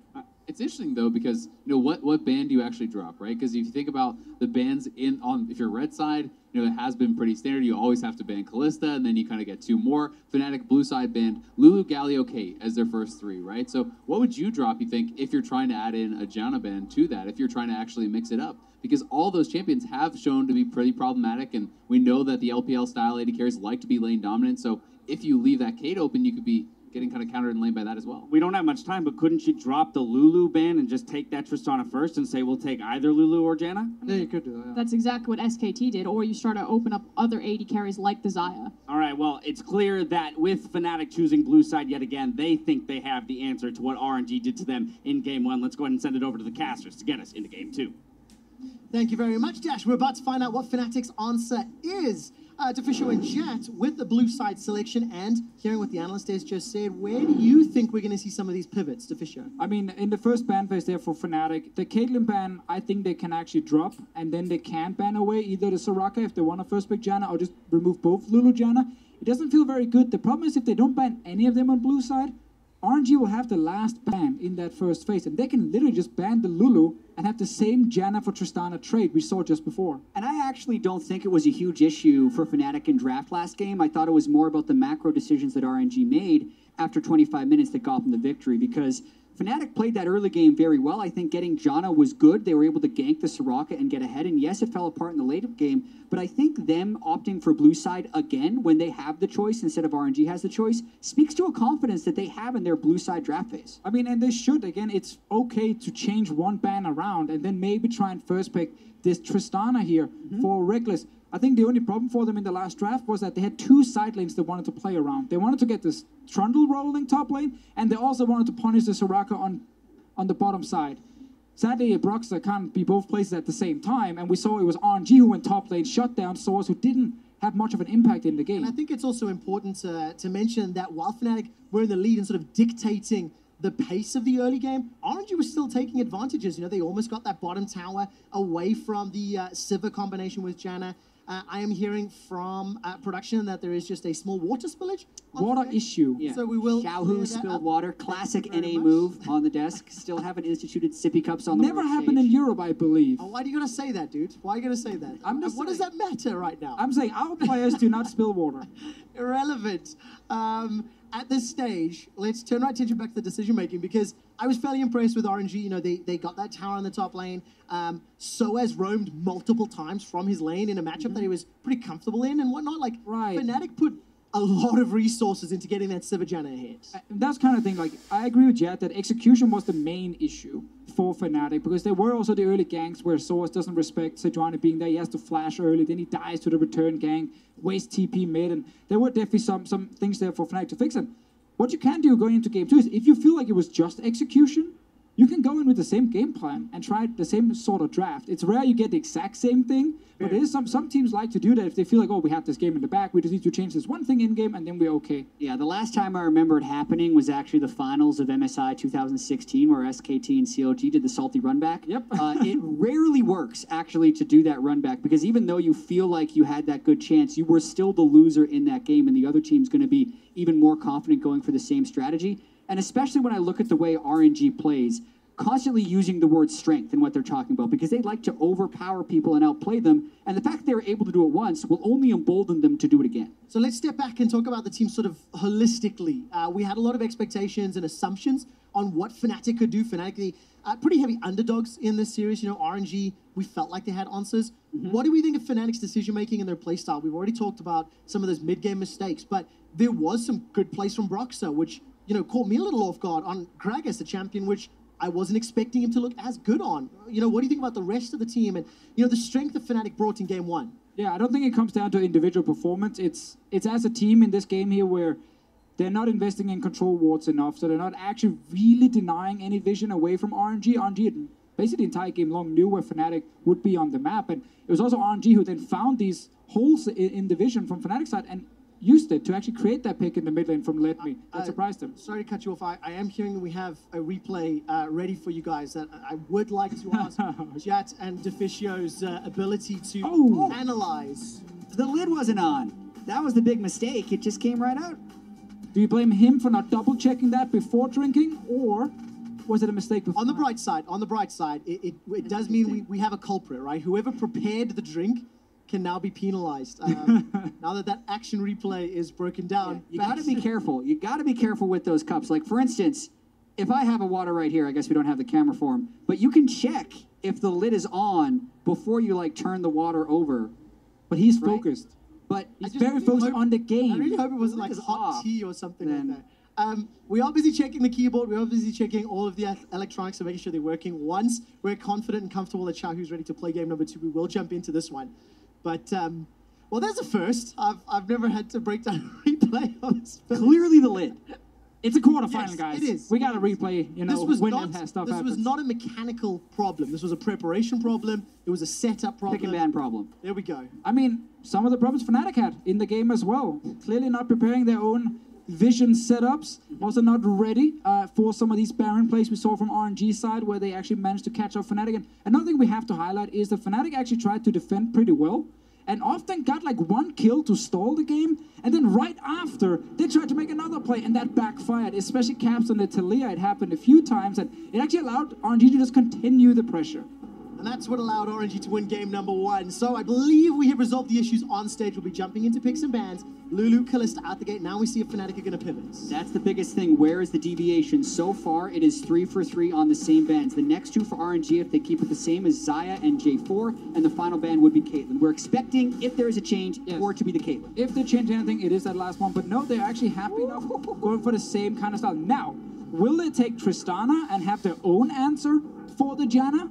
Or do they take Janna again and say, we don't actually care about that Soraka, we can gank it again? I think RNG should ban Johnny here. I don't think that actually, the lane counter of Soraka, I don't think that actually played out the way they want to. Oh, okay. Which means they're leaving J4 up. So if the Janna goes through, this means that they want J4, and they're daring them for a Jarvan Janna trade. But it's also RNG here trying to predict that, Fnatic, you're going to pick Tristana, we're going to take Janna, and you're going to pick Karma against it. So they very early on used this basically a free ban to actually get rid of what they thought would be one of JS's answers to it. So now it is Fnatic back on the Janna. This is so interesting because it's close to the run back, but they're saying, okay, if these guys went blue side, surely they wouldn't want to go for exactly the same team composition. How do they mix it up? And also, they guessed the Janna priority would be higher than the J4. I do think though Fnatic actually, if they want Sejuani here, can be pretty happy with it. I like Janna against Jarvan in general because Jarvan can't really get to your backline easily. But I also think if you're preparing against Fnatic, Sejuani is not Brox's bread and butter. The only champions he won with in the group stage was Rek'Sai and Elise. They're going to go with the Sejuani anyway. Yeah, nor is the Jarvan. 2 games played this year for Broxer. Not one of his preferred champions or preferred picks. Gonna lock in that Sejuani. Had a good early game on that Gragas. And do we see the Civil once more, much like game 1? Well, let's see actually what they're currently looking at. A Jinx for Reckless. We know he wants to be on a champion where he can either win lane or win the late game team fights. This would be towards the late game. Okay, more Vayne. So this is the 3rd Vayne of the World's 2017 group stage. We've seen Rage play first twice. I would be happy to see Soraka again, and you just perma-push that lane, and you take an early bot lane tower. This is bold by Reckless as well. Uzi was the first one to bring it out. Vayne was Reckless's pick years ago, but I agree with you as far as the early lane shove. How does Fnatic get control of that lane? It is a magnet for Broxah to come bottom side because yes, they're going to push up with the Tristana and the Soraka, and no, Fnatic will not be able to keep up with the push, but that will put them in gank position. I'd like to see Fnatic get rid of the Cho'Gath because now we know they want to play around bot side again because they got to stop the perma push from RNG. If they give the Cho'Gath again and have the Trundle as an answer, well then they suddenly also have to play around Soaz at the same time, and they won't be able to do that. They have to pick just one lane they can focus. Get rid of the Shin, maybe respecting the fact that RNG might pick that one and just go full on bot lane style. All right, let's find out what the next 2 bans will be. Fnatic, if they can keep it simple, maybe they can open up an opportunity here. In the previous game, it was the Gnar and LeBlanc to close out phase 2. Yeah, I think it should switch to Cho'Gath. I'm with the Fishio here. Vayne needs to get fairly close range, and with the way Let Me was farmed last game, he'd be able to ignore that straight away. Gnar is open now, though, and it is a bit easier for Source to avoid ganks on that champion if he's left alone in the top lane, in case it is still the Cho'Gath first pick coming in. RNG waiting to see if Fnatic gets rid of the LeBlanc from Xiaohu. And despite some early deaths on Soaz's Gnar from the group stage in that tiebreaker match, he came back in the mid to late game and had a great performance. LeBlanc closes it out. So now there's some options here. Cho'Gath's still open for RNG if they want to have that safe, reliable top lane. There's also the possibility that Jarvan is a flex pick. So they are waiting for that top lane final choice, depending on what Fnatic locks in for that top lane, and they quickly control the Syndra, who is designed to try and get rid of the Vayne. Come on, Caps, give me a Radiant Soul here. Push in the Syndra and perma-gank the bot lane against this Soraka. He could go Talia as well, but it is much harder to rush that Banshees because you need more mana after the nerfs. Cho'Gath coming in, not a huge surprise. What are we going to get from the mid lane? Caps needs to be able to apply pressure just like in the last game. And again, I'm looking at Aurelion Sol as an option. So far, the draft is very solid from Fnatic. It's an incredibly beefy front line with a hyper carry in Vayne. They need to be able to play around that bottom side. Talia and Aurelion Sol play very similar roles, and Talia did show success early on for Caps in the last game. Exactly, and again, the lane phase is just a little bit harder because you can't straight rush Banshees in the matchup anymore. Xiaohu looking to have quite some pressure in mid lane, especially if it is a jungle Jarvan. That is a strong 2v2 that Fnatic won't be able to beat with Talia and Sejuani in this game here. It looks to be that jungle Jarvan here, happy to take the top lane Maokai and just say this lane is isolated 1v1.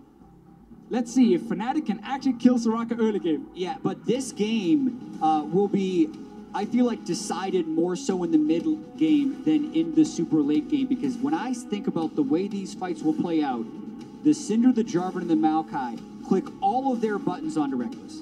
And if they do not take his health to 0 while doing that, he will be able to shred through them. Vayne is an amazing pick against Jarvan. You get to stun him against his own Cataclysm, and also can kite the Maokai fairly well after the initial CC hit. So it's going to be a very snowbally game, depending on how much gold Reckless can get in his pocket. And if he gets locked down by that Equinox inside a Cataclysm, that could be game-changing. We'll see what Ming Soraka can do in CC combination. I mean, it's the third Vayne. Every time we've seen Vayne, it's been an interesting pick. And now Reckless has to show up today. Yeah, we've seen Rageblade build twice, but this is Reckless picking Vayne against Uzi in this bottom lane here. Against the Tristana Soraka, who can perma push you on the tower. It is super scary. I know some teams were practicing lane swaps coming into this tournament if they had a really bad 2v2 Fnatic was not one of those teams that practiced lane swaps coming into the tournament. Maybe, at least not the Gigabyte Marines lane swap, but Fnatic in the EULCS playoffs in the spring split actually did lane swap.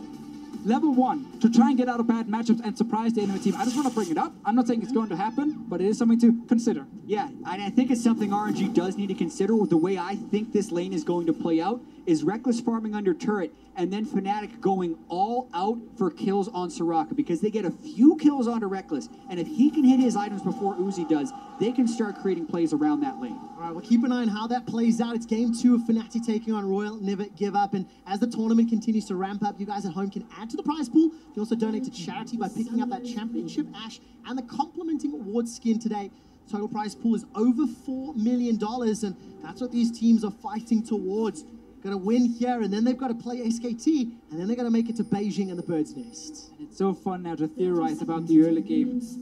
We've seen junglers like get leashed on the red buff, get it, and then insta go down and gank the bottom side as well. And just try and get a big advantage for your late game carry. Deficio, it's a Jarvan game too, the most unpredictable of early game jungles. He can do 1 buff and gank, he can 3 buff if he wants to. Sejuani, somewhat similar actually, especially with the machete start and the way you get large single target burst early on in the jungle, can do similar gank routes. Yet we have these 2 super passive supports, so creating kills in the bottom lane is actually really hard. I love the ward though from RNG on the red buff to again see, okay, is Brox is starting there. Can we see maybe Waze moving right after and then have at least an idea if he's like early ganking this bottom side? Because again, with Soraka Tristana, you really want to just push Vayne on the tower and just start taking a lot of damage, start dealing a lot of damage to the big objective. Well, it worked in the previous game against the Sivajana for a fair amount of time. Brox's repeated ganks helping Fnatic out. So, we split the map. A little bit of a start for Reckless and Jesus. In the previous game, we were looking at how many minions they lost in that laning phase. It's literally picture perfect replication. But the laning phase will play out very, very differently now that Vayne is already being zoned away. Yeah, well, RNG is not going to be ganking this lane early on. Unless they get enough poke that they can turret dive, because they're immediately going to have it shoved in, and that leaves very few windows to gank. So Caps right here, after pushing the first wave, walks straight into the jungle to see if he could spot where Jarvan started. Returns to the lane now and takes a bit of damage to his face, but did not lose a whole lot from this. Good combination there from Xiaohu. Scatter the weak, stunning Caps up against the wall. This is going to be a challenging matchup.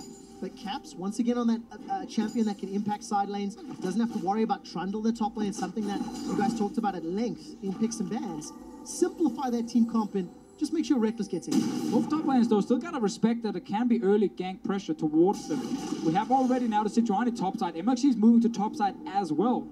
He is a little suspicious right now, but they have a chance to chain. All right, there we go. That's a good twisted advance. Very good Bramble Smash comes down, and needs to use the flash to escape, but he does so. Yeah, and it's about MLXG buying him time now so that the wave can crash without a fear of dive. You can also see Syndra coming up a little bit in case of this possibility. Looks like Letme's going to be okay. Uzi's already been hitting the tower in the bottom lane, taking about 50% away from it.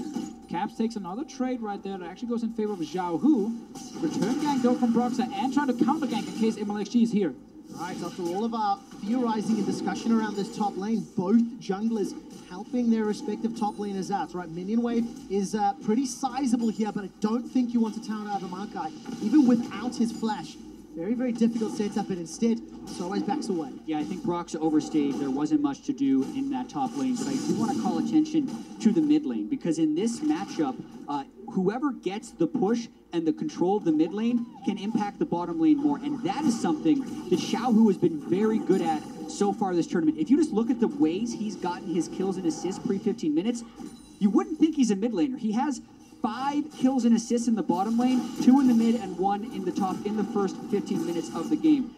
Plus, in the team fights, if Xiaohu has gotten that gold advantage, he will actually be the one killing Reckless along with Letme. So Xiaohu's performance in this game is paramount to RNG's success. And in this early game, we might actually get some kills towards mid lane itself, because that's the advantage for Syndra, is she can match the push of this Talir, and then she can actually try and threaten to kill Cap straight up.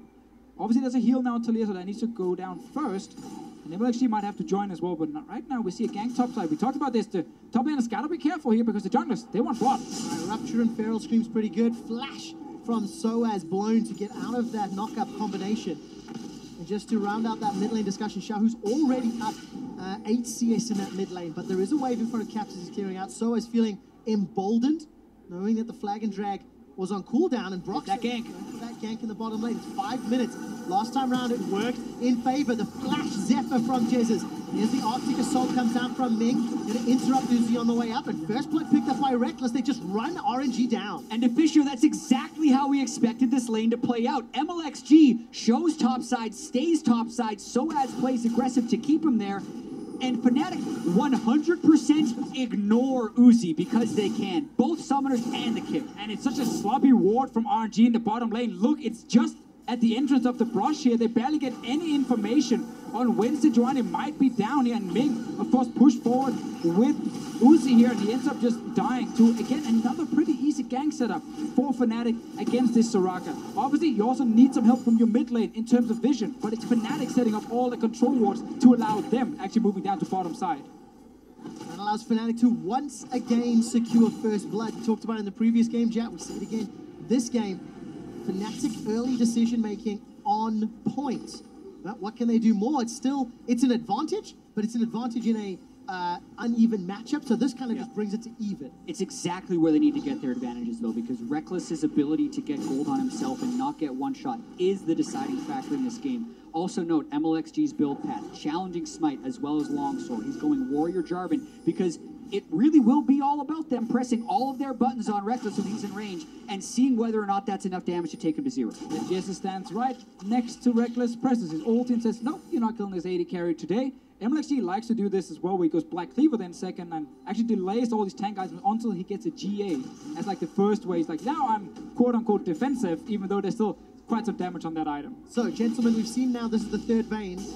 Is Rage Blade first item into Phantom Dancer the item build on this patch? It's a discussion I'd like to have as the game plays out, because it's one that we've almost jokingly had off air because we don't really know just yet how good it is. I like Rage Blade on Vayne here if you do not fall behind in the early game, because it does allow you, once you fully stack it, to deal so much extra damage, get even more silver bolts, and it is insane DPS on one item with also an Ardent Sensor next to you. So I really like the Rage Blade build. The biggest struggle with Rage Blade Vayne is getting it stacked up in the first place, because everyone knows the synergy of only having to attack twice to get your silver bolts. But that's only after Ginsu's Rage is stacked, and that's after 6 auto attacks. So when he is at that point, it's huge. But think about who Reckless has to hit to get to that point if there's not a minion wave there. It's Let Me, and if he's in range to attack Let Me, that means Let Me's in range to root, and all the other CC can chain off of that. But it fits in with everything you talked about before here, Chad, how RNG wants to try and burst down Reckless. Fnatic obviously want to prevent that and have longer fights, so they should have enough time to stack it up. And I want to highlight, though, RNG took control back on the bottom side. They now replaced the Fnatic control wards with their own, making it much harder for Broxy to move down and gank. Gives a lot of safety to RNG to push. And if you have that bottom lane as being your pressure release valve, you have to gank it more often. When they lost the vision control, they couldn't get it. And there's RNG with the first turret.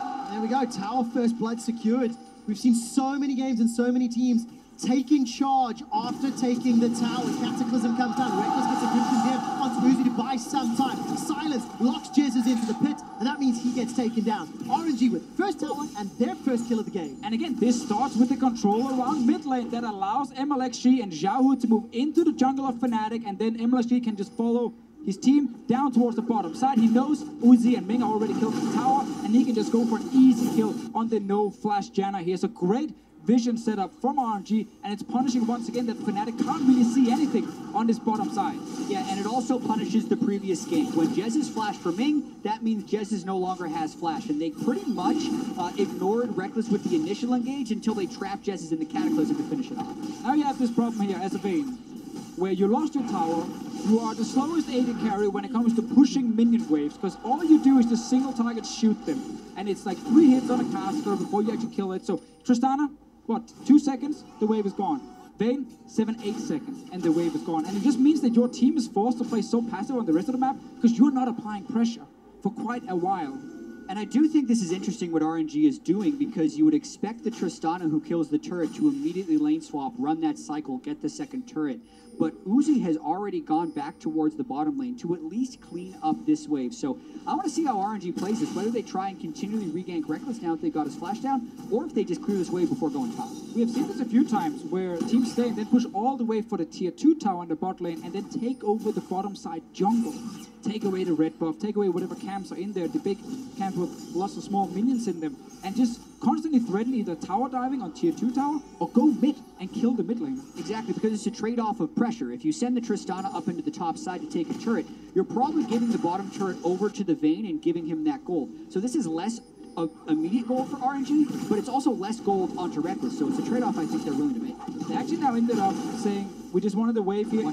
It does set them behind a bit on how fast they can go to top lane after recalling. Reckless is still in the bottom lane, close to the turret, and can start dealing some damage to it. And Fnatic should be calling, there's a lane top source, run away! Well, we'll find out if he can. Bramble Smash comes down, it's a 3-on-1. Flash. A little bit low, Cataclysm already comes down. Here's Xiaohu. Buy some time. Xiaohu, let's look for the scatter of the week, then we'll look for that stun. Soaz continues to buy some time, gets a silence, won't be enough, and Xiaohu takes 2 turret shots and escapes with his life. But again, because RNG went bot lane first, killed the wave, and then recalled again, they actually allowed Fnatic to reach the turret first. So they're trying to now see if they can race against RNG. Caps here to try and delay the push. All right, gets some damage down onto Ming. That threaded volley chunks him low, but Wish and Summoning Heal still available. Caps fancies his chances here, clearing out the way. He's going to sidestep, got Heal and Flash available, buying some time. Uzi with the barrier survives. He is a target. Caps is trying to get one back. Ming survives just a few seconds longer. He's escaped. MLXG now. Look at him down. Caps in a 1v3 manages to survive. Seismic Shove gets away from his Uzi,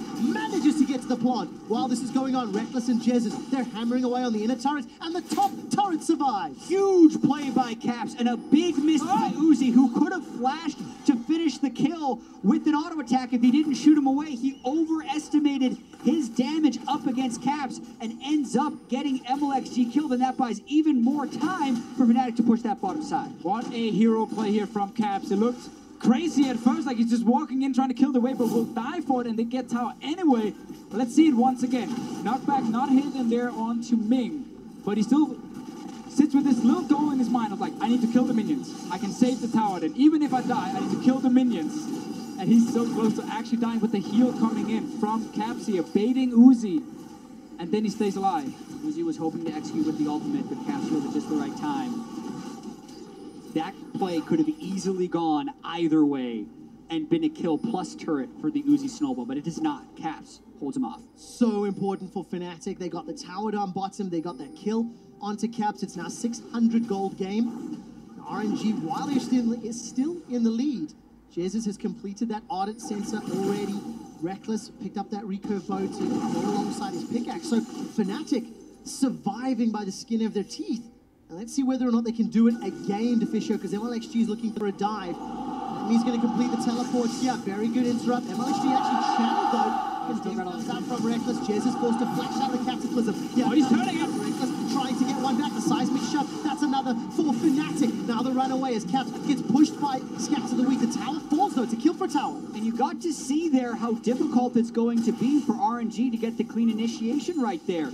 MLXG even buffers his Flag and Drag over top of the Janna Tornado, uses ultimate, still no kills. He ends up dying for it. But I like the calls from RNG. It's just right now Fnatic are able to kind of outplay them in the small skirmishes and get some kills over to Reckless and Caps at the same time. Like, this call is good here, but they have roaming priority from mid lane with the Syndra moving up first because she pushed the lane, and then MLXG is like, oh, I can force a flash, and then ult the Janna right after, but he doesn't get the flash because the knock up here is not enough to actually get Justice away from him, and then suddenly he ends up dying. Yeah, Soaz doesn't even have to leave the lane as well, keeps his farm up. So as far as worst case versus best case scenario in the early game, this is close to that best case for Fnatic. They lost the turret, but they've gotten 1 kill and 1 assist over Reckless. He's got 2 more CS than Uzi until Uzi clears this wave, but they're looking pretty comfortable based on their earlier strategy. Well, that's a good sign for Fnatic as we're getting past this 15-minute mark. And now we need to just see this Warrior enchant MLXG and whether or not he's going to burst him down, because look at the itemization. One fully completed across the board for RNG. Fnatic do not want to fight him just yet. The whole like AD, the Warrior, Black Cleaver, Jarvan in the late game can struggle to actually burst down targets through all the shields and the healing. But in the mid game, it is so strong if you actually connect your combo and that big ulti that can deal damage to so many people at the same time. They're fighting here. Soaz has no TP. He's slowly walking up from the bottom lane. Very, very slowly. Weaver's Wall will cut off Xiaohu and let me Nature's Grasp. Gonna fly all the way along. That does get a double root. Equinox will hold caps in place for just a moment or two longer. By the way, Rift Herald is just about to get killed, secured by RNG. They're going to pick up the buff, and they're not going to get it. Some of these flashes to get away, and they managed to make it over the wall. Chase comes down. Let me forced to flash away from the rupture. Did they manage to pick up the buff? I don't think they did. They're just right in front of me. Oh, MLXG, he wants it. He's still around. Capture the flag. Can they defend the buff right now? Oh, he wants to get in there. He's got flash. Come on, flag and drag in, pick it up, and flash out. Wants it. That would be pretty spicy. Oh, he can go right now. There we go. He's going to get it. Ah, you forgot the flags, Fnatic. All right, there we go. Exactly as predicted. Flag and drag. Is it worth the flash? I guess we'll find out. If it takes down the tower, RNG, they got challenged, stared down Fnatic, and they got away with the buff. We got 3 flashes right there from RNG used. Fnatic are actually with the 4 members because of the good wall here from Caps kind of delaying all 5 members of RNG getting close enough to start the fight. They actually managed to at least force summoner spells. Now let's see if this Rift can be used to get a tower. Mid lane tower is always one of the big objectives you're looking for. And of course, Ming being flashless on that Soraka will be a juicy flank target if Brox or Soaz can find an opportunity in. But it's going to be difficult for them. 2-man stack in the mid lane. There's support for RNG coming to defend, and Fnatic don't overstay and they don't overpush. And you just mentioned again Ming without the flash here. I want to then turn it over to Broxter because a lot of eyes will be on him, specifically on this Sejuani to start fights. It's been a big weakness for Broxter when it comes to actually being the main engage on your team. There's been times where he's hesitating. He doesn't maybe feel like he can actually go for a big flash play or anything. And the fact that he's now on main engage and he needs to try and actually catch people like this Soraka here, it's a lot of pressure on still a very young guy. Yeah, and it's a matter of will Fnatic just play disengage as well, because that could still be an option whenever RNG tries to get the engage, even just using Sejuani as some type of disruptor, because this is one of the power spike moments for Reckless's Vayne. He has the Rage Blade, he also has maxed Silver Bolt, so if he stacks up, that means he's getting that percent health true damage every 2 hits on top of the already generous base damages of that thing. Well, a good wall here just to defend. Cap's actually buying a lot of time with his Talia. Yeah, I've been very impressed. His defensive walls in 1 and 2 of the series have worked out. It's not going to stop Heraldina from ramming into that outer turret. While it won't be a kill yet, that is a lot of damage, a lot of control over to RNG, which allows Uzi and Ming and the rest of the squad actually to take this Cloud Drake. There's no contest yet. The seismic shell will not find the target. So Fnatic have invested everything on top side. All the wards, everything is top side. They need to respect they don't know what's happening in their own jungle. So when they're pushing forward now, they open themselves up to a potential flank. Smart play here though, and just backing away. Go straight towards the top side again. Don't risk a big engage from MLXG and let me. Yeah, and something that RNG has really done well and was displayed right here is their ability to pick the right fights. They're very rarely picking the wrong fight, so they have no vision on the top side of the jungle right there, and instead of going all the way up to force a fight on Fnatic, who's pushed up mid, they take safe recalls into the jungle, reset, and now they go with a good siege into the mid turret. All right, remember this tower got shut down so low earlier.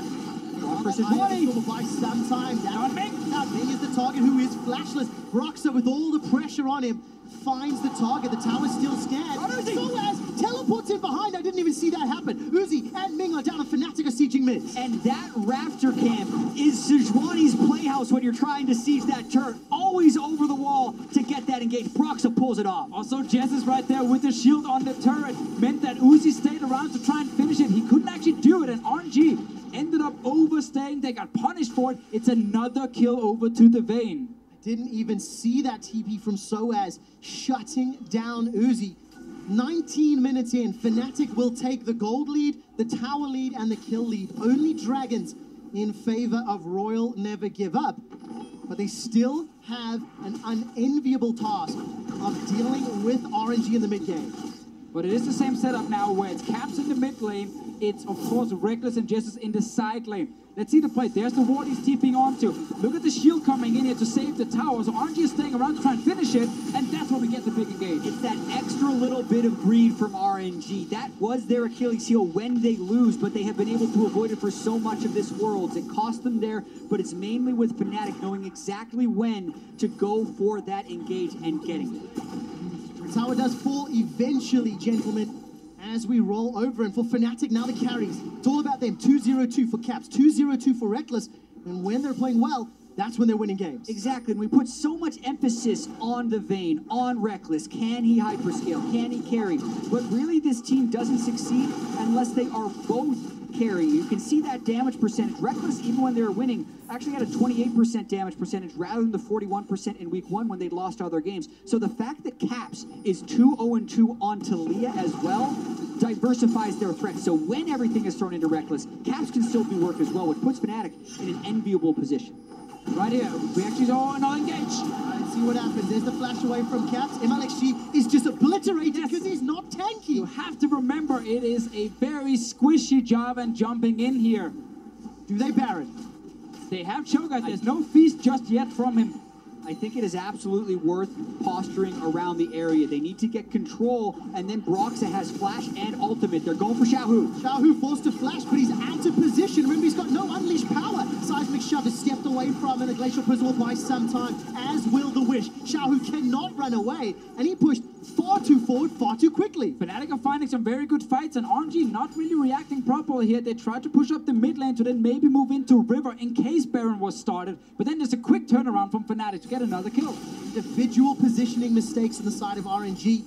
And some very good punishes. Remember, Soaz surviving that top lane dive for so long, Caps defending the tower, and now they're finding these kills 7-2 up. It's 2,000 gold, and with Hurricane Rageblade, Reckless has some additional wave clear. And I think it's really interesting. You do not proc Silver Bolts with Hurricane, but you do shove the waves much faster. So that's how much importance they're putting on wave clear in this game. Exactly. He actually went back and he bought the Phantom Dancer first, but then he sold it again, undid it, and said, oh, actually, no, I need Hurricane here. I need to be able to shove waves, because again, Reckless lives in the side lanes. That's where he gets all his farm while we have Caps defending mid.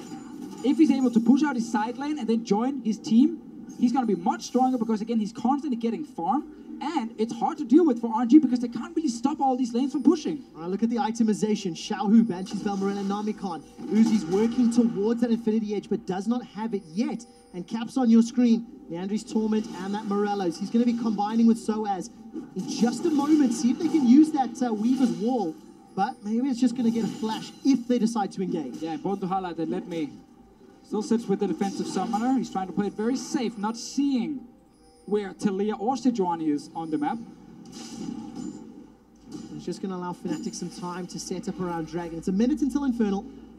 We're well into the mid-game, and RNG have got vision all around this Baron. Can't quite see how many Fnatic wards there are, but there's a few littered around, so they know that RNG aren't starting or threatening it yet. Always important to sweep outside of the Baron pit as well. Get a control ward in the pit, sweep outside, because a lot of teams plug in these small wards just around the corner of the Baron pit itself, and then they can see if you're actually starting it, because one of your members is standing outside and hitting the Baron itself. Broxa, he's a good guy, sweeps it, gets rid of it. And this is the most control we've seen Fnatic have this series, with the control wards they have outside the pit right now, and with the Infernal Dragon spawning very shortly. We have to see how they play around it. It's also some power spikes for RNG. Black Cleaver completed, Banshee's Veil completed. There's still a lot of burst damage that RNG can throw onto Reckless, who hasn't gone for QSS yet. Still a chance he gets locked down in these team fights, but if they don't, Fnatic can take so much control with the next team fight. Right, and they should only be able to burst Reckless if Jesus is not there and ready to defend him. There's the shield from him, there's the big ulti from the Janna. He's no flash at the moment, so RNG can actually change and just say, you know what, kill Jesus first. If you go full attack damage Jarvan, you gotta burst someone down. Well, let's see if that Black Cleaver helps out at all. Support coming from Ming and Uzi. Soaz continues to chase forward and backs away the moment he sees the reinforcements. Yeah, Reckless is also on Infernal Drake. So it was all a ruse in that sense. They did go for a kill. Actually a little bit fortunate that RNG didn't have any vision of Reckless and know that it was a 4v5. With it, no vision though, good play for Fnatic. Just like we criticized the vision, the last game from Fnatic, we gotta praise it now. They've actually taken over the river completely. They are denying RNG any wards on the map, except for this one little ward just around the Baron Pit, but it is very far up the river. Now, in the previous game, it felt a lot more even. RNG had those early game tower plays. They had some pressure moves across the map. They tried to do the same now, and Fnatic have outplayed it, you know? Found some picks, found some kills.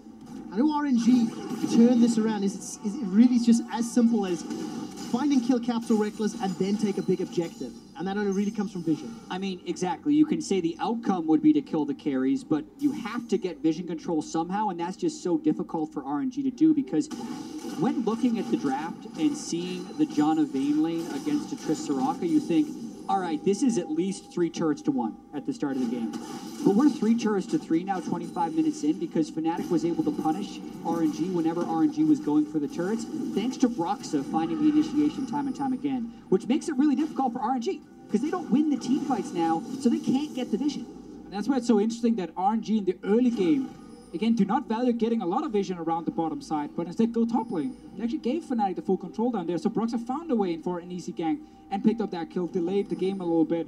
Very important though, Fnatic have been winning skirmishes. Yeah. A lot of moments where RNG actually made a good call, but then they couldn't finish the Talia, couldn't finish the Vayne or the Janna, and they end up having to give a kill back in return. And it's giving quite some gold and time over to Fnatic. It really is. And you see those items continue to spike. QSS now picked up for Reckless. They'll try to deal with some of that CC. Remember the Silver Bolt Rage Blade combination. It's going to be melting through Baron, especially with Feast and Smite. And if they fight, he's going to be max stacks on Rage Blade as well. All right, so max stacked out. If RNG decides to engage, Equinox to buy some time. Easily secured with the Feast. The Weaver's Wall closes RNG out. And Guangzhou is silent as RNG are falling further behind. It's a good, clean call here from Fnatic side, and it's the same setup again we keep seeing. Reckless pushes out the top side. Caps pushes out the mid lane. RNG don't have a winning lane at the moment. They don't have anywhere they're actually able to apply pressure.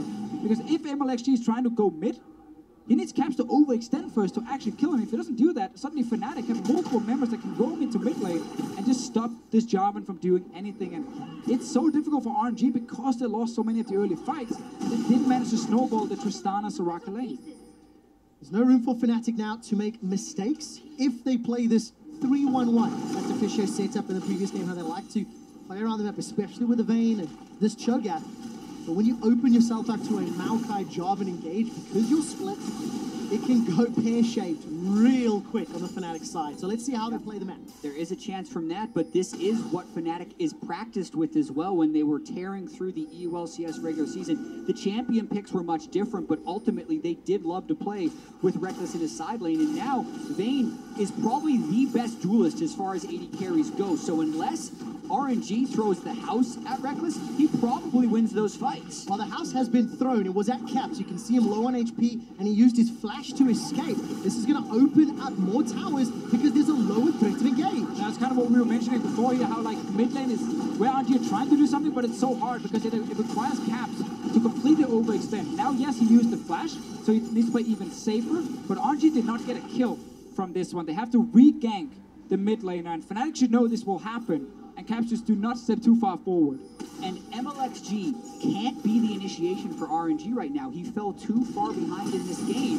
They go for Uzi. Wow, he's being chunked down and not burst just yet. Manages to rocket jump to safety and has used the flash. But that means he's not yet to defend. Yeah, they have Reckless pushing that bottom side, and there's just not enough damage to push him off the turret. There's not. Howling Gale pops the Banshee's Veil for Xiaohu, but there's no follow-up from Fnatic. Reckless continues to push this wave in. It's a minute 50 left on Baron. Soaz is now sieging in the top lane. This is 3-4 turrets that are starting to fall over in favor of Fnatic. As soon as you lose one member or that member is forced back in base, then you can't defend at all because all 3 lanes with Baron buff minions are just constantly pushing towards you. And Brox's engages have been good.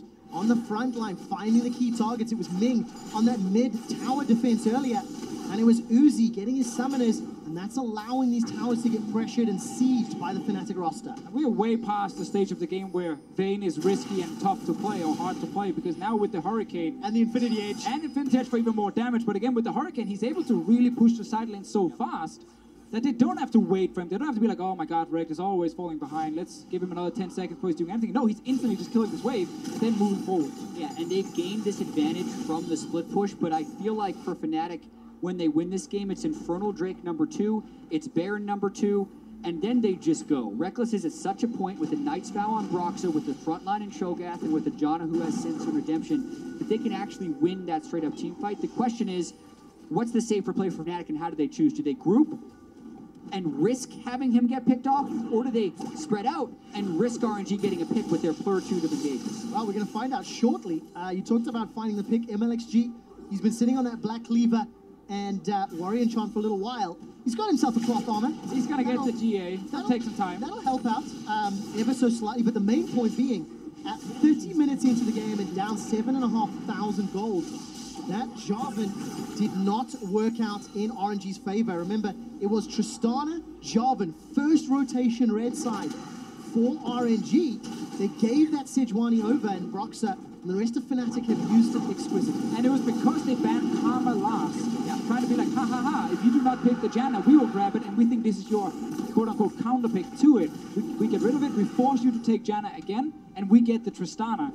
But the fact that Sejuani was still open meant that Fnatic got a fine trade in the jungle. Yeah, it's MLXG putting more priority on Jarvan than Sejuani, and that hasn't shown through in this game. And it's also Reckless having that Vayne in his pocket. Uzi was the first one to pull it out this tournament into Tristana. We saw Bang try and do it yesterday into Tristana as well. And then Reckless saw something in the matchup that said, at least in the late game, we can pull it off. But they got shoved in the early game. It was just a matter of keeping his CS up, getting the mid-game turret push going, and the Hurricane, I think, is also the icing on the cake to get that wave push going. Yeah, and the big thing in the late game between Vayne and Tristana is they're both trying to do the same thing, kill the tank right in front of them.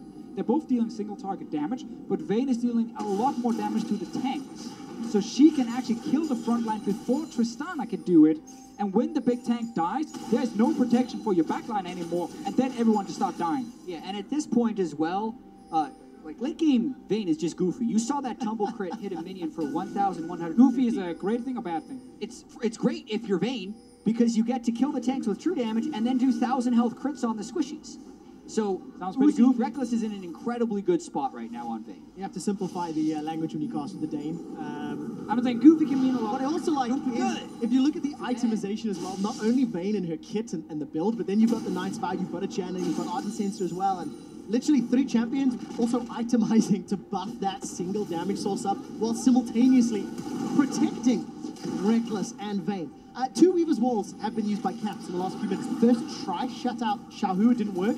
This time they get a flash from Let Me, but I'd like to see that used on the inhibitor turret. Use it to try and get more chip down. Yeah, I think getting the flash is one nice thing, because that's one of the main ways that RNG is going to try and initiate, and it's really all about this next Baron within 45 seconds. This is also an inflection point in the series for Fnatic. We've had games in group stage where Reckless was insanely far ahead. Twitch against IM2 comes to mind, where they didn't win and then seemed to fall apart in the later stages of this week. If they don't close this game out, they probably lose the series 3-0 based on the mentality shift that would happen. But if they do, they put themselves in a commanding position and tied with the series. All about the Baron and all about the way they play from. That's why it's good they're playing it safe now. Why they're not just rushing down and using it to Talia all to try and secure a turret, because they have a Cho'Gath here to try and guarantee the Baron pickup for themselves, but then once again can push multiple lanes in with these buffed up minions.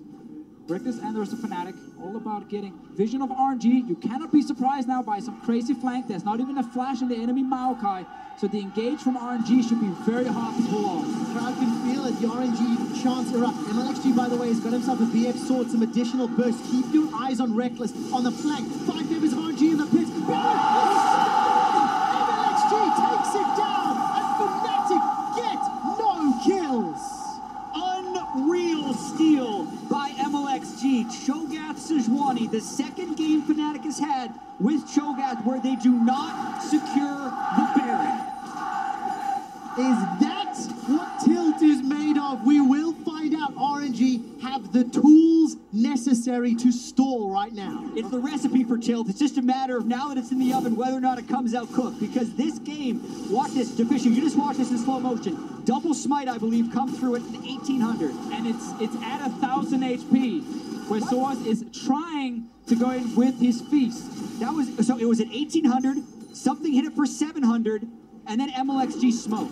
Because there was no smite from Broxa and no feast from Soaz. Technically, the feast could have hit from 1,000, but the frame it hit 1,000 and was dead. Exactly. Like, he's looking at the exact same number saying, okay, just close to 1,000, I'm going to feast it.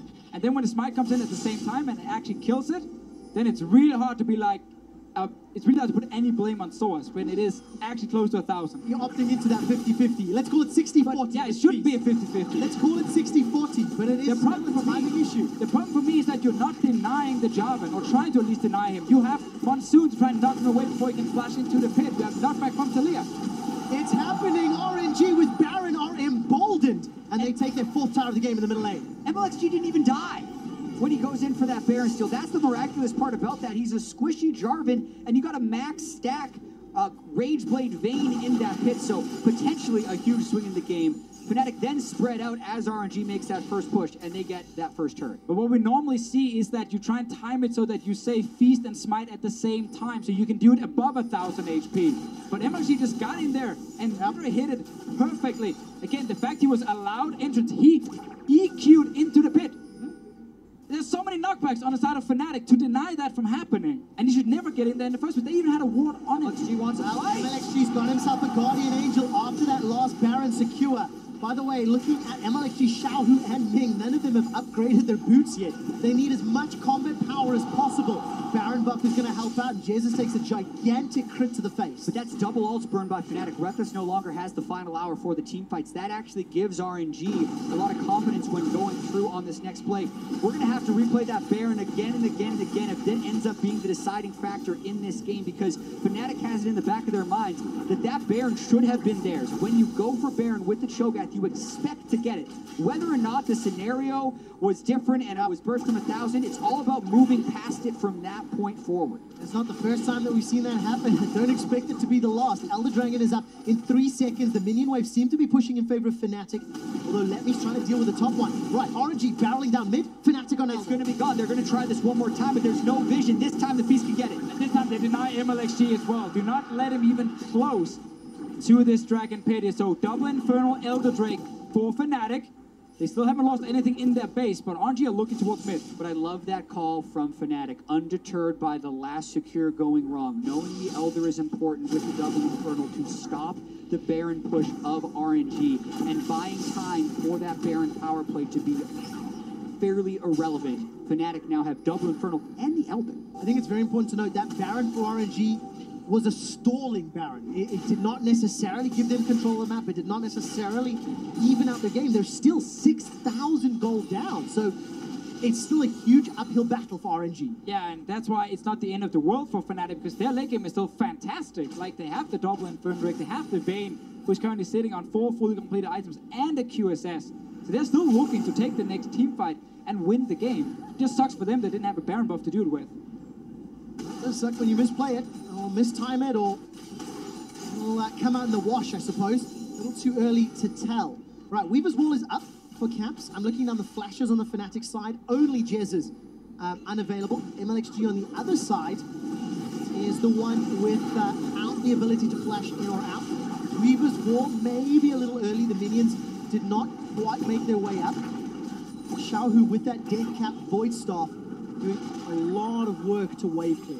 Yeah, and that's a lot of damage threat on a level 18 Syndra against Reckless's Vayne. The QSS, his sole source of magic damage, and not quite the locket on Broxa yet, because the damage from the Syndra ultimate does somewhat come over time. They can shield with the Janna, hope the QSS, and now it is a Mercurial Scimitar, does enough from a magic resist perspective, but that locket's going to be really important as well to try and keep them alive.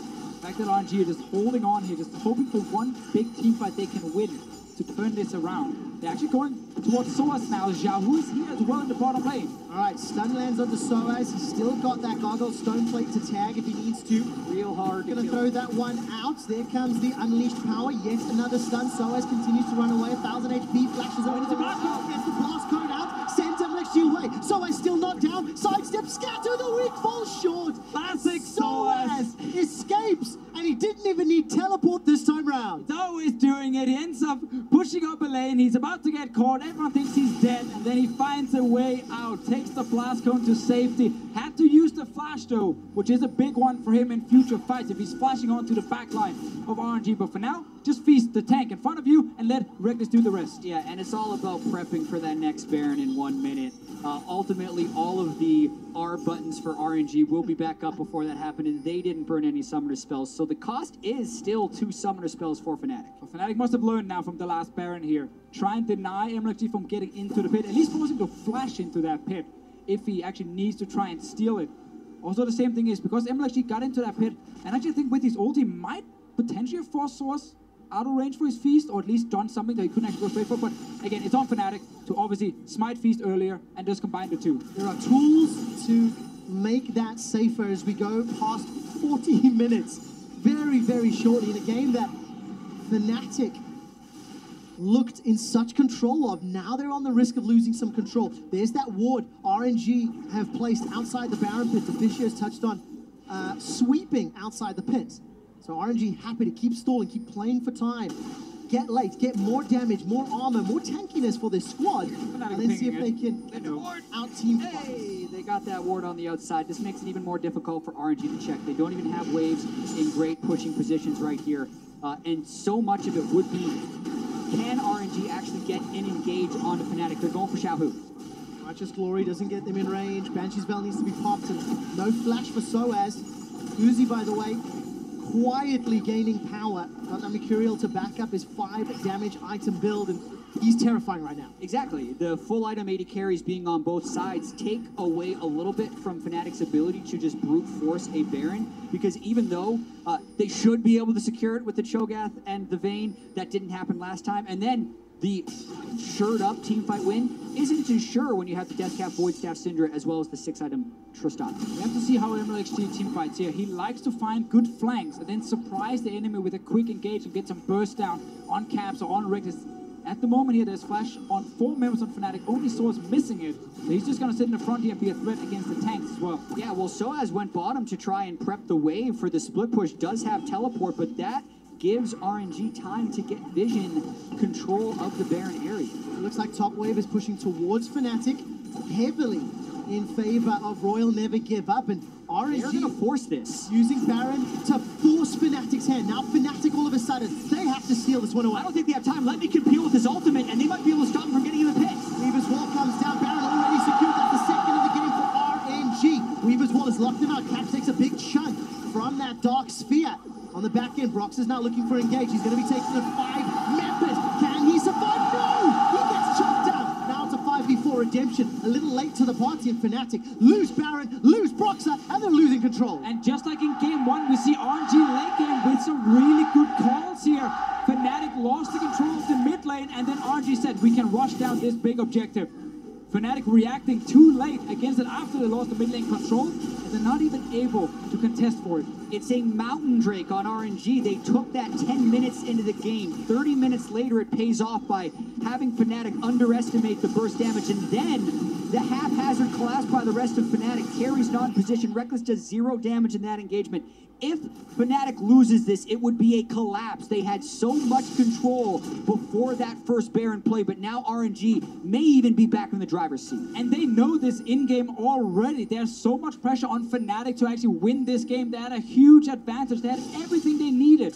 About to get that second Baron off the game, but then MLXG steals it away from them. Delays the game as well, and they still haven't been able to get into the base of RNG. And Xiaohu also just hit max items, so that 5,000 gold lead is less and less relevant when both carries are on 6 items. And we've not really had a big fight where Reckless could actually use this 5-item Vayne to try and carry his team. He's been sitting on 2-0-2 for a long time now, simply because it's all about pushing against each other, and then you wait for one small mistake and you try and get the Baron. Well, let's see where the mistake comes in. The focus seems to be Let Me. We need to follow Reckless. Still untouched. MLXG's holding on to that Cataclysm. Let Me is able to escape. MLXG forced to escape the fight. Unleash power, not yet used by Xiaohu. He's looking for a juicy, squishy target, and the tension continues to build. 3 shots by Reckless took MLXG to half health, but now the final hour is down on Vayne, and MLXG has been healed up by the Soraka. The supports are trading heals and trading ultimates. It's a reset of the fight, but no ultimate on Vayne this time makes Fnatic far less threatened. And there's no Sipper for that wave clear. Baron empowered minions, making Fnatic's life difficult. Fnatic is now forced to back away. Reckless GA is going to get popped on the side of MLXG. Rupture goes down. So is forced to run for his life. MLXG, he's going to get taken down by Cap, who flashes over on the side lane. So far it's 1-1. Ruti gets the shutdown, gets the double kill. It's now a 4-on-3 with 60-second death timers. He's going to push for the tower here. MLXG with the GA. The timing was just off here from Cap, so he didn't actually kill him as soon as he came back to life, and he had to flash over, allowing Uzi to jump him and get another kill. Right, Brox's got his ultimate available if he can somehow find a target, but redemption for Ming makes that so difficult. Fnatic lose their inhibitor. But where's the ultimate going to follow up on? Reckless would have to walk towards 4 people to make this fight happen. RNG's pushing for a win. It's 30-second death timers. The Glacial Prison comes down. Uzi gets chunked. He manages to escape. Somebody he'll buy some time. Broxo, Reckless, and Jessers trying to do the unthinkable. Uzi has healed himself back to full life. Xiaohu has ultimate. He's saving it for when Reckless gets in range. 10-second Nexus. Enjoy. The Nexus is the target. Uzi, Ming, RNG. They haven't done it. Fnatic are down 0-2. In front of the home crowd, RNG come back from the dead in this game. 10,000 gold down, 6-item Vayne, Shogath forcing the Baron, MLXG useless for most of the game, and Fnatic knows this field. This has so many parallels to the first Immortals game in the first week of group stage. So many things have to go wrong for Fnatic and right for RNG to turn this game around, and now the crowd is behind them again. The chants, the cheers, the drama. That Baron call. I asked the question, is that what Tilt is made of? We'll find out in the next game, because Fnatic, after nearly a 10,000 gold lead, after absolute map control, they got an Elder Drake though. Wandered the lead. Yes, they lost the Baron. They picked up an Elder Drake right after with this super fed Vayne, but they couldn't find a team fight. Talia wall they try and use on the tower is not timed with the minion wave, so they don't actually get into the base of RNG. So many things ended up going wrong for Fnatic and in favor of Royal Never Give Up. If you wrote this stuff, you would say it was unrealistic. The Cho'Gath not getting the feast, and yes, we watched it again, and there were definite reasons why that didn't go through. It's more about not getting MLXG out of the pit from that Baron steal, but then even after that fact, Fnatic was still in control. It's just the fact that I think the threat level of the Syndra and the Trist got to a point that Reckless could no longer be effective with his Vayne if we think about, the mechanics behind the story of the collapse. But then there's also these tiny mechanical things, like the very last team fight, MLXG in GA comes back to life, and Caps misses his combo on him, so he has to flash the wall to kill him. That allows Uzi to kill the Talia, and suddenly RNG can finish the game. Especially when at the beginning of the game it was the mechanical outplays that got Fnatic their lead. At the end, they lost, and we're going to send it to Dash and the analysts to get their thoughts on Game 2. Thank you very much. Quick shot. Exasperated faces for both of our color commentators there as they try and make sense of how RNG come back there. But if there were any questions about momentum and what it might do to this series as a whole, RNG with a comeback victory, now sitting at 2-0 over Fnatic. Momentum is definitely in their favor. And you could see it on Soaz's face as we went to the replay and the Cho'Gath ultimate didn't come through for that Baron. That's a heartbreaker. That's a tilter if there ever was. Yeah. Oh yeah, but before we get to that tilter, let's recall back to what we were talking about before this game. What would Fnatic do in Champions Select to respond to RNG? We threw out some ideas.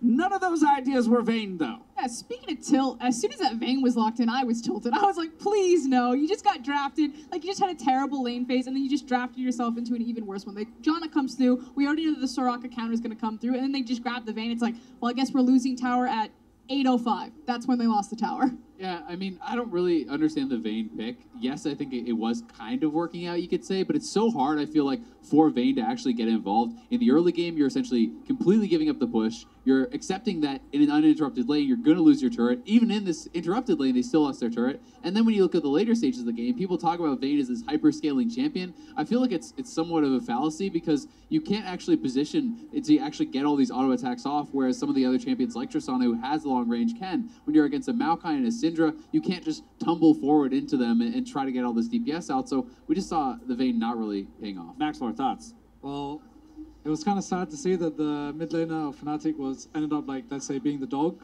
and picking a champion that had full priority just to help Vayne lane. But even after the Sejuani gank bot, it didn't change the priority at all, and they still lost the tower. So it was just really not worth the pick. As well, we talked about maybe the importance of the Tristana, the way it's played into the other best-of-5 series. Once again, the power pick here in terms of taking down the turrets. Yes, the Sejuani gets that early gank off for Broxa. Deja vu in the bot lane. This time around, though, RNG's got the response, taking the turret. And the thing about Tristana is it's just such a huge tempo shift. Yes, they're overextended again. Yes, the vision hasn't changed for RNG. You can see the corner on your screen right now, that little dinky board. That's not ever going to catch anything. And RNG need to figure that out and to move them forward more. Otherwise, Broxa's just going to have a field day. But it's breaking this tower. It's then rotating up into the top side, breaking that one, grabbing Rift Herald. In fact, RNG were really stalled up when Uzi couldn't kill Caps. That's what really was the first speed bump for Fnatic. I mean, that said, from this game state, things are looking good for RNG, and so I do want to, one, recognize that, two, figure out where things started to go wrong for RNG within the mid-game. Well, honestly, it was a free win for RNG if they just played it properly.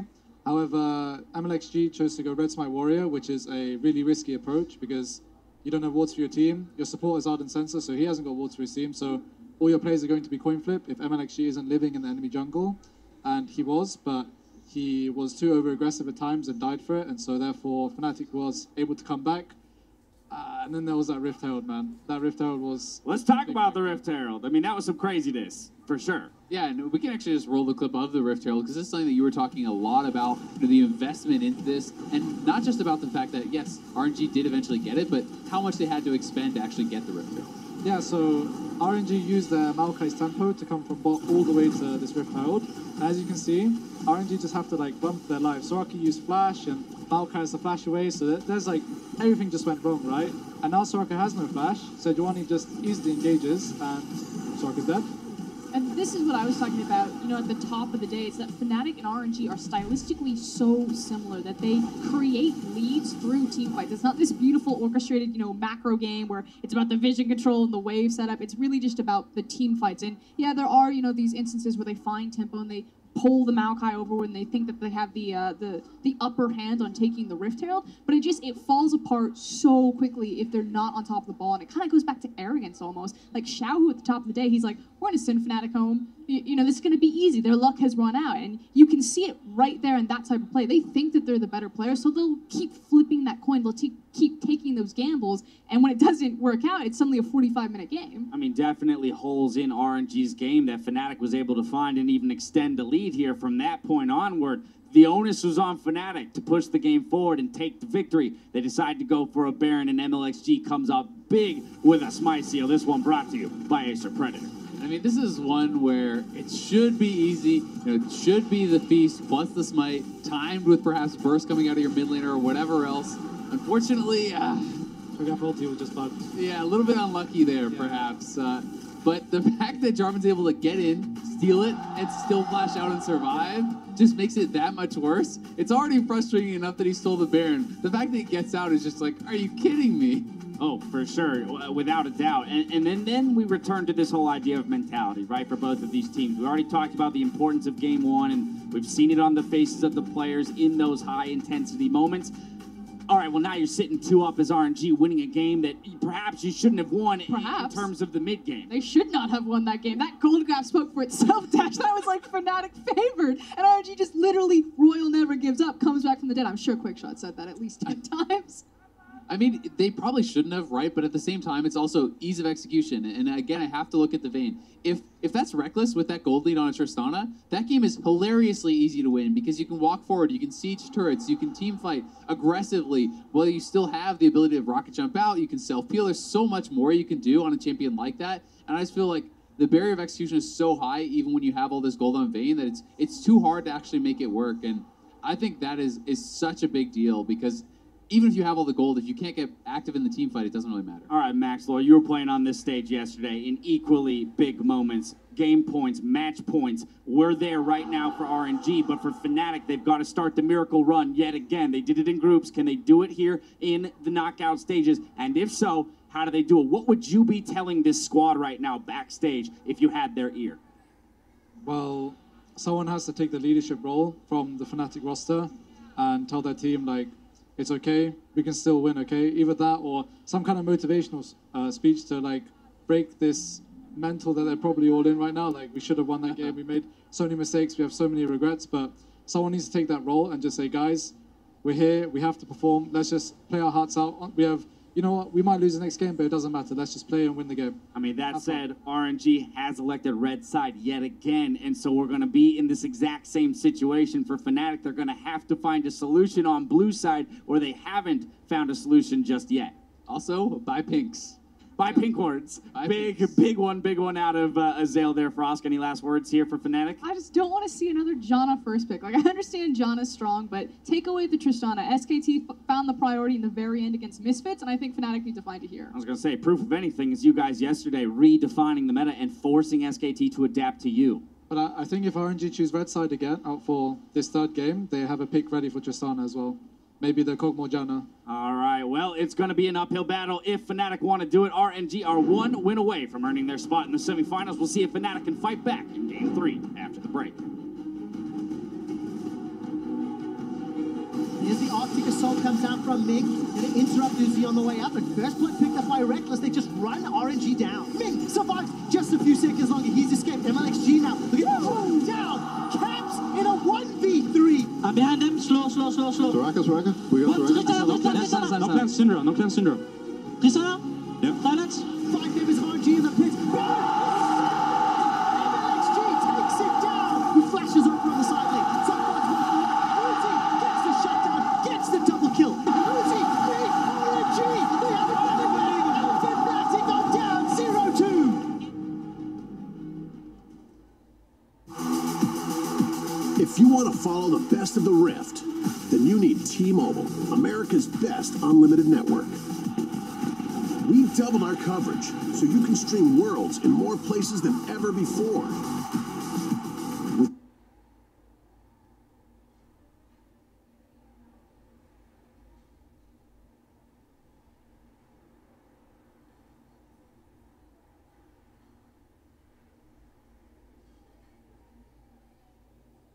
T-Mobile, don't miss a moment from the first battle, all the way to the lifting of the Summoner's Cup.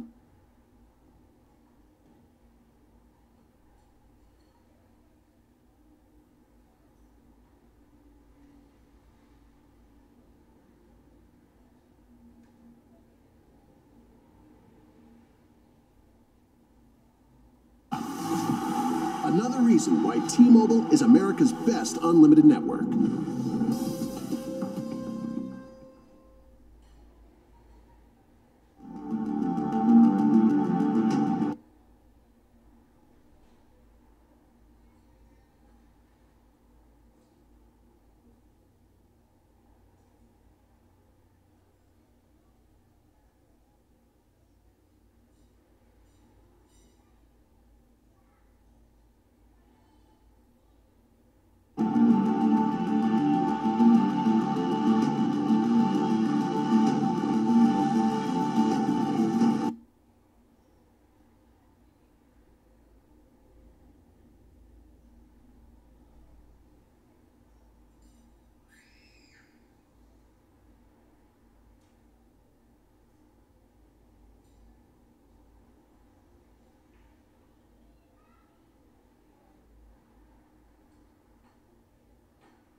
因为今年我们 RNG 在 LPL 其实没有拿到一个冠军嘛，然后在这次2017全球总决赛上面，我觉得我们要拿到中国队伍最好的成绩，如果打不赢打到4强，我们就要进入决赛这样的。Well, we'll find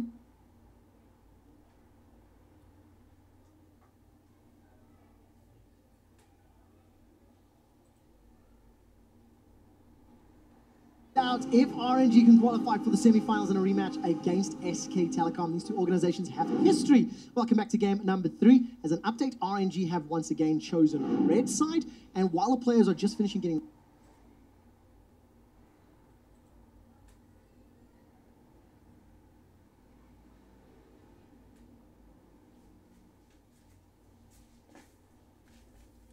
ready, let's talk about the fact that Fnatic have squandered their leads 2 games in a row. They've had a good early game. Maybe they should have won game number 2, but they, you know... Oh, they definitely should have won game 2. And what this means going to game 3...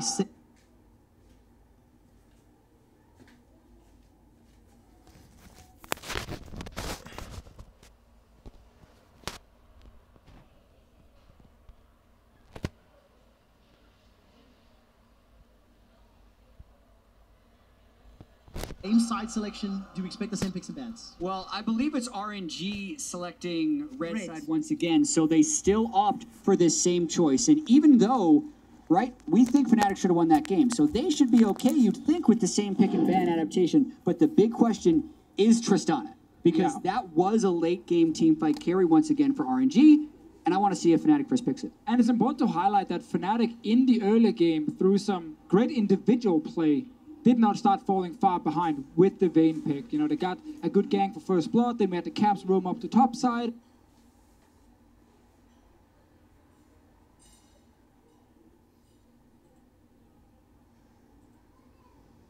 We had a few moments where RNG should actually have gotten pretty far ahead in the game. Yeah. So I think RNG are also fine taking the same draft, if that is the case. But what we could see is if Fnatic are saying either we ban away the Soraka, so that RNG needs to think, do they still want to give Janna or not? Or the thing is, you can just ban Janna yourself and first pick Tristana. It just doesn't feel good to ban both Lulu Janna on blue side. Well, let's find out if Fnatic agree. We're about to jump into picks and bans. The Karma rotation was sort of the expected answer to that Janna Trist combo from the previous game. And it ended to be the Vayne. And Reckless had a very good game, but the team was unable to utilize it in the late game. Listen, Janna is so good in the game right now. The fact that RNG is giving it to Fnatic and then having Fnatic take it is a mind game at this point, because I feel like Fnatic should be in control. That ban is out of order, though. Oh, Galio, yeah, that's the one they're leaving open. Xiao is fantastic on this champion. I mean, surely Fnatic would first pick it if they leave it up. Otherwise, they're first pick Tristana. Like, if they first pick Trist, they give away Galio Jarvan. And Deficio, I asked you before the day, what are the chances RNG get Galio Jarvan? You said 0%. It should be 0%. But would it be 0%? Because the series evolves. You mentioned Aurelion Sol. Would Caps run a Sol They're doing it. into a Galio? Do they first pick Galio? Is this the Tristana? Deficio, where do you think they're leaning? I mean, when you ban the Janna on blue side, I said it feels bad to do it, but they won this Tristana so badly. I would have gotten rid of the Caitlyn ban and banned the Galio instead. Let's see if RNG takes the Galio and the Jarvan here. Yes! I mean, if they don't, I would be so surprised. Unless they get super greedy, but why not? It's the combo. I agree. I was hoping for Fnatic's sake that RNG were like, nah, let's do something else. What is the answer? Now, if Fnatic have an answer, and if they win against RNG's best combo, what does that mean? We'll find out later. We need to figure out what Fnatic puts on the table to combat this. They have to do something crazy now, because they need to snowball around this Tristana pick here to make Reckless strong enough to make this worth it.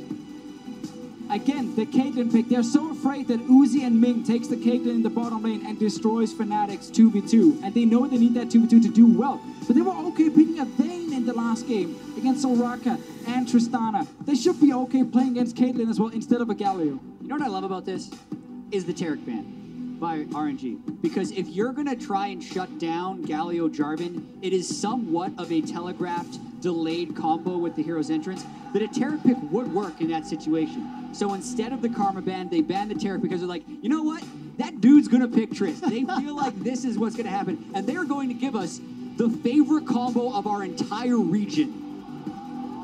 And now we get Uzi saying, you know what? I have so much protection already with the Galio in the mid lane. He can go for scaling. This late game from RNG is insane. Disgustingly good. We need perfect snowballing from Fnatic right now.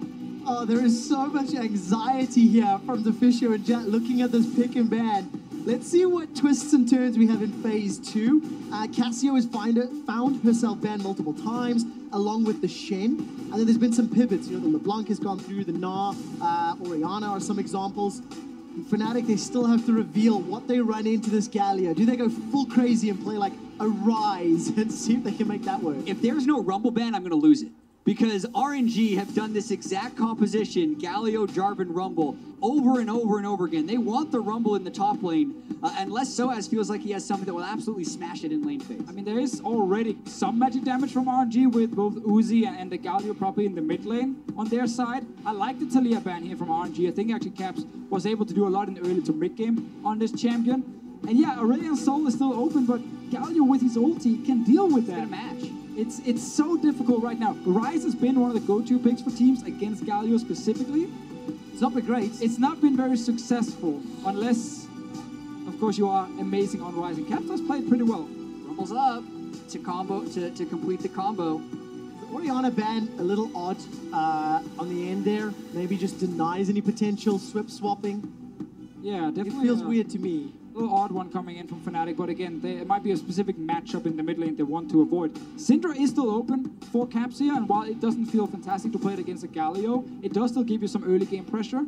Oh, all right. They could go with Cho'Gath as well if they don't want the super combo on Rumble, but the Orianna ban does feel super, super strange. And now everybody waits with bated breath. What do Fnatic pull out? What shenanigans lie in wait in what could be the last game of the tournament for Fnatic? Europe's number 3 seed, been playing all the way from play-ins, and this is what, their 17th, 18th game in Worlds 2017. Syndra, Rise, Aurelion Sol, some of the picks that we're instantly looking at. I like the Gnar here for Soaz. It was a pick he found a lot of success with in the tiebreaker game against Gigabyte Marines, and where he's able to be a threat in a side lane and then of course try and join team fights later. But the mid lane pick here coming in for Caps, it needs to be a big one if they want to win this early game. Exactly, and when you asked us the question, like, what is the answer to Galio Jarvan? Teams have struggled to find that answer because it's such a powerful combo, but for at least Fnatic, I think having a lot of people who can jump out of the Cataclysm is a good start. Gnar and Tristana can both fit that bill, and then also if Caps can position in the right spot, getting an ult down onto the tank line as they dive in can be extremely effective. As long as he is not the one getting dove on, Malzahar can destroy tanks. So as far as actually having an answer for it, I think Fnatic has done pretty well. Ooh, okay. Oh boy. Morgana coming in the end here, trying to make sure that whoever Malzahar is going towards not just get instantly blown up, but this pick and ban phase does give Fnatic openings in the early to mid game. Top lane they can go towards and try and get swords rolling. Bot lane, especially to where they want to look. Morgana is not that strong in the laning phase, and especially not against Karma. And the thing about Malzahar is once he hits level 6, and he can really start pushing his lane, when he's roaming, even if there's a Galio ulti, there's a lot of threat. Because if he actually sneaks down to a side lane and manages to ult a target, that target dies very quickly. Ming has been the target of the early game for Broxen Fnatic 2 games in a row. He's given up first blood both times on that Soraka earlier. Now we'll see what he can do on the Morgana. Big eyebrows raised, big question marks around letting Galio Jarvan through, and the answer, the Gnar, the Malzahar, the Karma. It comes down to execution, gentlemen, and that's where Fnatic, look, they went blow for blow with RNG in the 2 previous games. And it's just the fact they value banning the Caitlyn over the Galio. They are more afraid of Uzi on Caitlyn than Xiaohu on Galio. Crazy. It's very rare that Jet is at an absolute loss for words. Listen, we live in a results-based society, so if this works for Fnatic, you're going to be able to praise this draft for having the Malzahar and Gnar answer. But giving away Galio Jarvan, specifically to RNG, is an absolute non-starter for almost everyone I talk to in draft phase. But this is where Fnatic has pushed themselves because, as Deficio said, they're more willing to ban the Caitlyn than the Galio, and they opted into this. They opted into facing J4 and Galio. And as a reminder, that Galio is part of the reason that Xiaohu's stats and those kills in the bottom lane from the group stage were so impressive. It was, what, 5 coming into the day, combined kills plus assists, roaming, ganking, getting Uzi ahead. Also, Galio mid lane has won every single game so far during the group stages, and also with Faker's game yesterday, where he was able to take over from the early game, roam into top side. Source will spot the entire party and get to back away. Well, let's find out. Dark Binding available for Ming. Fire and hits. Got him. Sending a message. RNG are here to play, 1 win away from advancing to the semi-finals. 1 win away from knocking out Europe's last team. And this Morgana last pick here, it's RNG looking at Fnatic's comment saying, okay, there's a lot of pick potential. Like a lot of single target CC Fnatic can apply, and they're trying to prevent that with the Black Shield. But again, it will hurt them in the early late phase. RNG say, let me invade, and hasn't backfired yet. Gets the stun down from the permafrost. Let me hook onto his flash. Reckless comes in from the side. Now MLXG is the target. We're off to some shenanigans in the early phase, as that satchel will explode on MLXG's head. All that is used is Caps' Ghost. Yeah, but look at MLXG's health to start this. Luckily, they do have the Galio mid to help with it push on the Raptors, but I wonder if Caps can steal some of these. He can definitely threaten. He's got the malefic visions. Yeah. They need to bop that when it's a little bit low. Not the greatest. Gets one. Let's see if we can get any more of those chickens. Nope, it's gonna regen and reset. Okay, Reckless, by the way, took a lot of damage at the end of that trade. So while MLXG was hurting, it's Jezzes and Reckless that are now behind in this HP game. Now, this is a rough start for Reckless. Of course, Dawn's Shield is there and the potion next to him, but you really don't want to use that already. Level 1, and Ming and Uzi here just pushing forward after winning some good early trades. It's always interesting to see level 2 how gank. Those early shenanigans impact the game. MLXG, by the way, for the 3rd game in a row, his first few ganks have been around this top lane, almost regardless of matchup. Still waiting in the wings. Needs to get this flag and drag to land. So as easy hop away. Level 2 as MLXG approached with the dead minion, and since you'd already seen MLXG, a lot of times you're actually not going to skill E2 on Gnar unless a gank's coming for you, so easy to escape. I'm really not a fan of this call here from RNG's side. Like, yeah, if they try and gank before Source hits level 2, then MLXG could have gone straight away, but his own top lane was also just level 1. And now, Source, because he's on a Gnar and not, let's say, on a Cho'Gath or a Maokai where it's harder to escape, well, he just hops away and actually ends up wasting a lot of MLXG's time. He's now only on his 2nd camp, but Brock's already level 3, gets a red buff, can start getting out on the map. Let's see what he does. It's an Infernal Drake on the first. Not even killing it. Slightly juicier, tastier option in MLXG. Not going to have the strongest start to the game. I mean, this all kind of spiraled from let me going in fairly so Fnatic, whether they read it or they responded well. I didn't quite see the vision set up. It's made some interesting choices for these players. But that to me was the classic LPL MLXG move, where very surprisingly he's going for this gank on the top side, and sadly Frame ends up not getting anything out of it. Yeah, and I really feel like RNG has been winning in spite of MLXG's early games. He's still only achieved 1 first blood in these games, despite doing all these inefficient ganks that are meant to set his lanes ahead. But he did not let me ahead with that gank. He only hurt his own ability to clear the jungle. So I want to talk about Ming's keystone here, Stoneborn. Might have to actually touch on it after, because MLXG is around mid. Caps is very safe though. No reason for him to really overextend just yet. Ghost and Flash, only 2 minions. Let's go back to Keystone for Ming. Yeah, so Ming wants to go Ardent Sensor here with the Morgana, wants to land the binding to then apply the Earth and Ruin from his Stoneborn pack. And then when you hit that target, of course, you get the healing back and you proc Ardent Sensor. But it doesn't mean he's not going for early lane phase. I've seen Thunderlords and you get W in lane and you try and like harass. Not this time. It also means that just the Black Shield also counts for Ardent Sensor regardless. Very true. So the Dark Binding is just for Ardent Sensor uptime in the late game. One of the better supports when you think about how you support a late game Kog'Maw, because it prevents him from being locked down when he had the Black Shield, as well as allowing him to shred. But it's that early laning phase where you wonder if it's going to be able to shove harder. Well, Dark Binding connects onto Reckless while Jesus is trying to zone away Uzi. Fighting into the minion wave, not too advantageous here for Reckless. Only 31 CS to 34 of Uzi. And MLXG is going to show his face in the bottom jungle. I'm looking at the camps. Nothing up to steal. And Flash's barrier heal. Definitely too much to deal with on the side of Fnatic. So it's just a vision game. Good ward. This will keep a little bit more information on the RNG side. Couldn't really gank the bot lane either because right now Reckless and Jess are on their own turret. So just get that one important ward on Prox to try and find Proxa later on. But at the moment, MLXG been very active without finding success. And Proxy just been farming his own jungle. We'll get the Raptor camp that just spawned. All right, so 2 games for 2. Fnatic picked up first blood. Let's see if they can do the same. Broxa, once again, clearing out that jungle.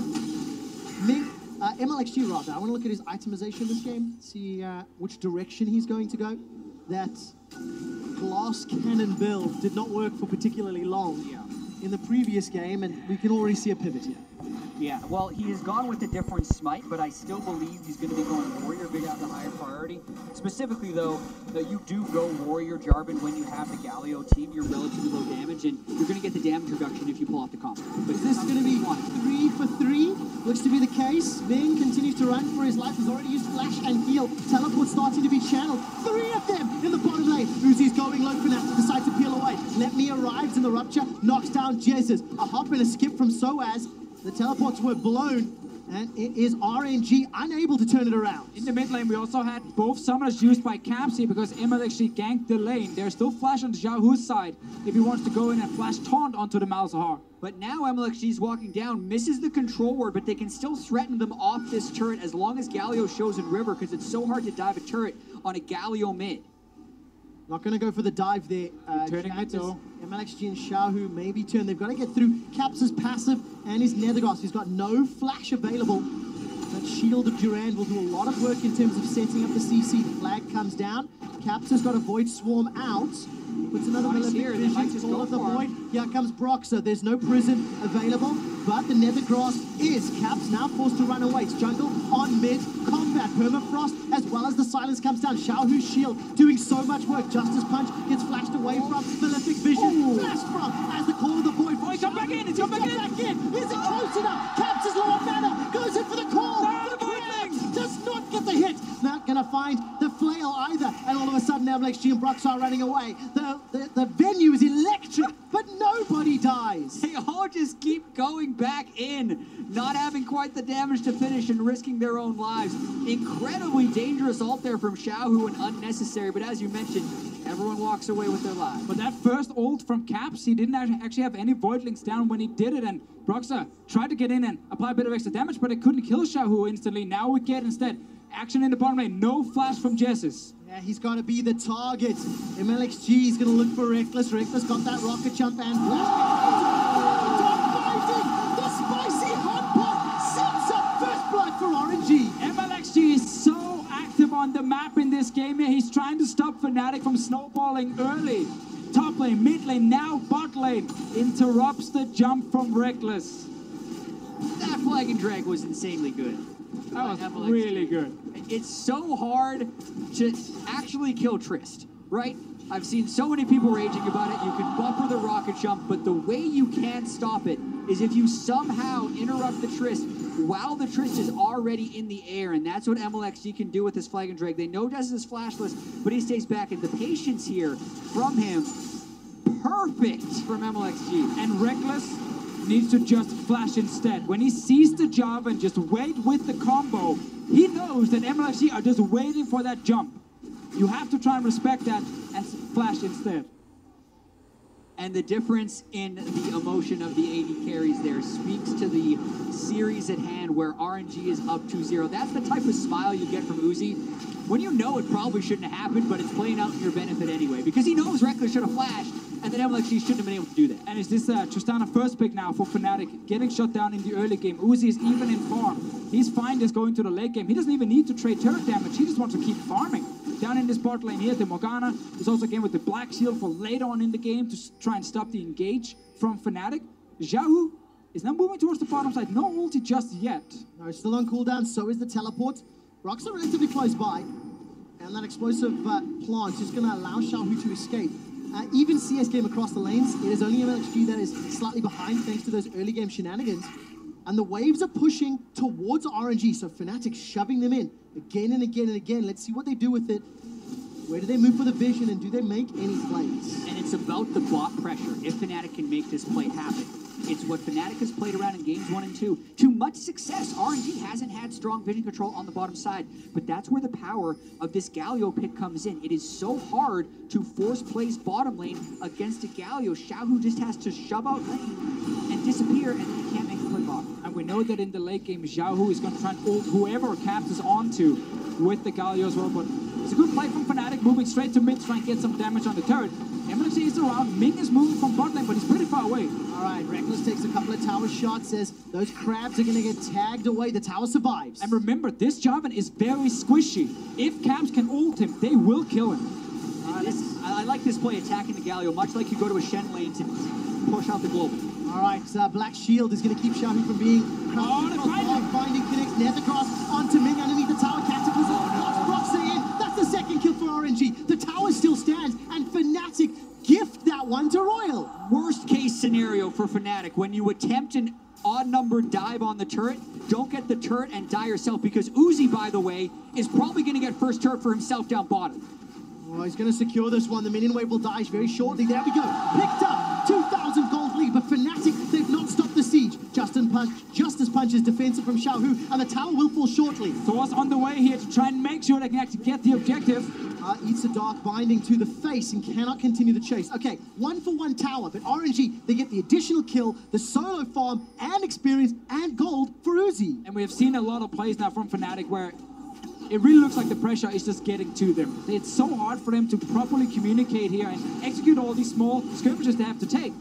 Right here, the taunt onto Caps, straight into a binding, and then he's on the turret, taking damage this entire time. And it was MLXG he was supposed to get onto, and he found his way in. Yeah, flash and ult up as well. Does not track all the CC from the Galio. The Galio can interrupt the ultimate with either the taunt or the Justice Punch. Ults the Morgana, just gets Justice Punched out of it immediately as well, so they don't even get the kill. And it just goes from bad to worse for Fnatic. Let's see whether or not this Tristana, Karma, Malzahar combination in the mid game can make up ground. But they've got such a difficult task ahead. RNG have already swapped their duo top, and they're going to be pushing Soaz out. And Uzi already completed his Rage Blade. His support already got the Ardent Sensor. He got the first tower down the bottom lane. He's been free farming in his lane. He's so strong already on this big end. They need to try and shut it down. They're going for Let Me. All right, let's see whether or not Let Me can escape. Oh, very, very easily. Broxer and Caps are simply too late to the party, but Fnatic, they seem to be content with the trade. They've traded towers back and forth. Will be on the side of the map with the Infernal, so that's a benefit. And as we take a quick glance over to Soaz, oh, that's very aggressive. Hops for a play.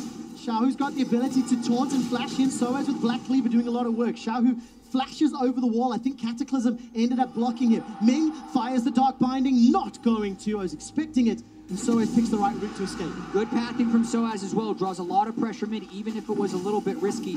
Still doesn't necessarily get Fnatic into the place they want to be, though. Yes, they're trading turrets, but it's now a Rage Bait completed Kog'Maw in the early game, and they're going to have the Rift Herald to break turrets. Feels like the tempo of this game is significantly higher than the two previous games.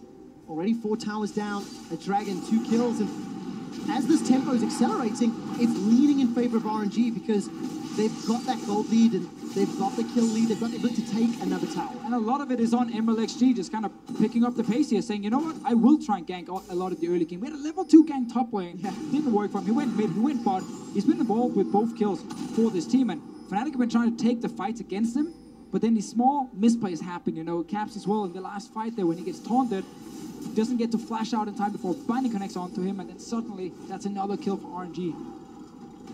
Taking a look at the minimap, Uzi and Ming just waiting in the bush. MLXG and Xiaohu were making their way through that top quadrant of the jungle. So if Reckless and Jez had stepped too far forward, there would have been a heroic entrance and a potential Cataclysm to come down.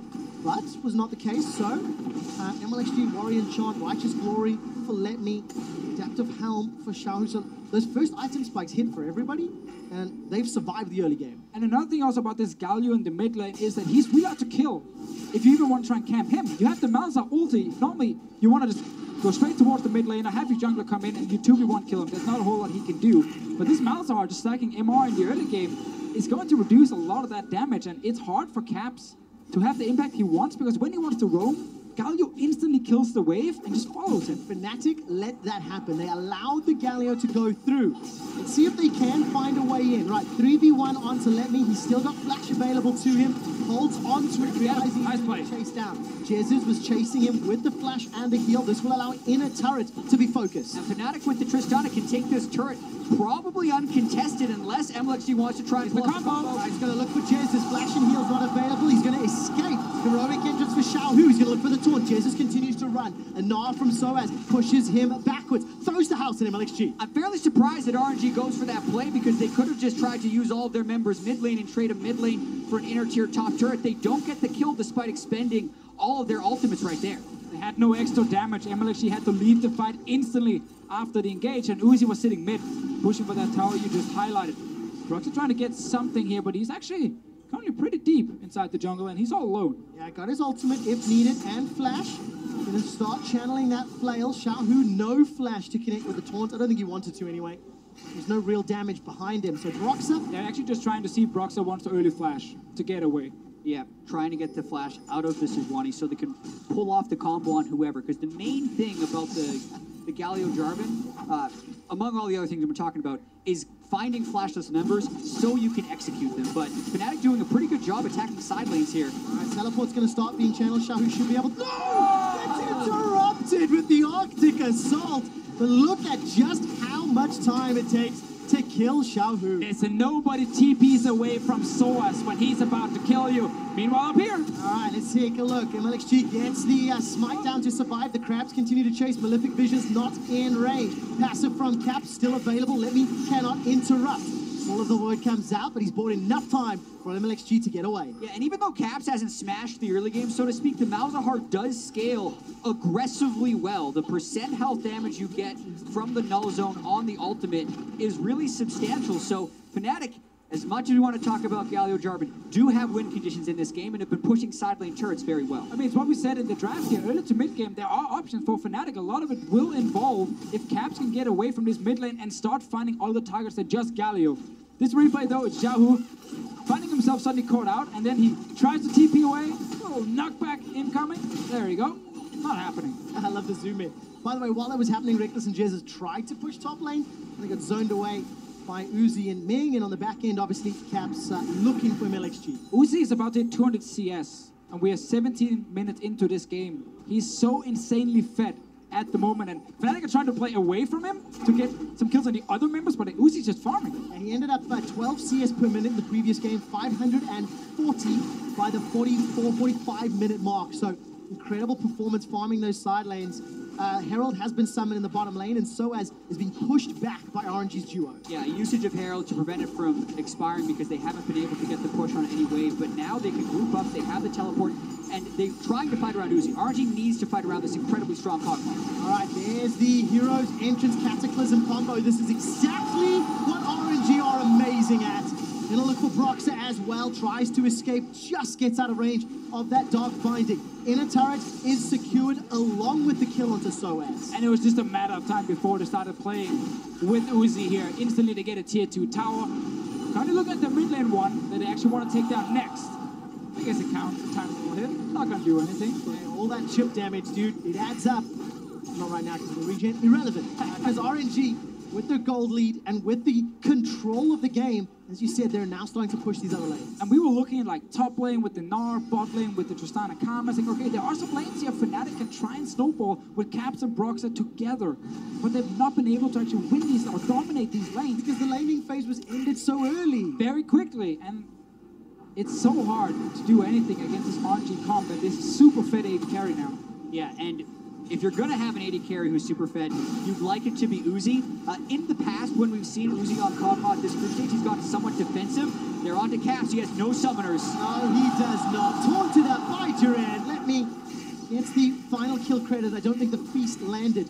And Uzi, by the way, as you were saying, Jat, not only do you want to trust him to carry, he's also got a QSS already into the Malzahar. I'm surprised he didn't walk away and give that kill to Uzi because he is the main benefactor of this gold. They're still going to have gold onto Cho'Gath. I feel like he's priority number 2. Oh, man. MLXG even steals a red buff. Yeah, and they can get Mountain Drake, which is about objective forcing, which is what this game is very quickly going to be about. The 20-minute power spike, the 2-item, QSS Kog'Maw, the Black Shield, the Galio. It's going to be a Baron Force real soon. It's a game 3 after you just lost this game 2 that were so heavily in Fnatic's favor, and we can see that in-game here on the Fnatic players simply not able to outplay RNG in the small fights, and they keep losing something. Justice Punch connects onto Reckless. He flashes, follow flash by Xiaohu. Reckless is in trouble. No summoners left and gets taken down. Jez has moved in to try use summon a heal. Not quite sure why.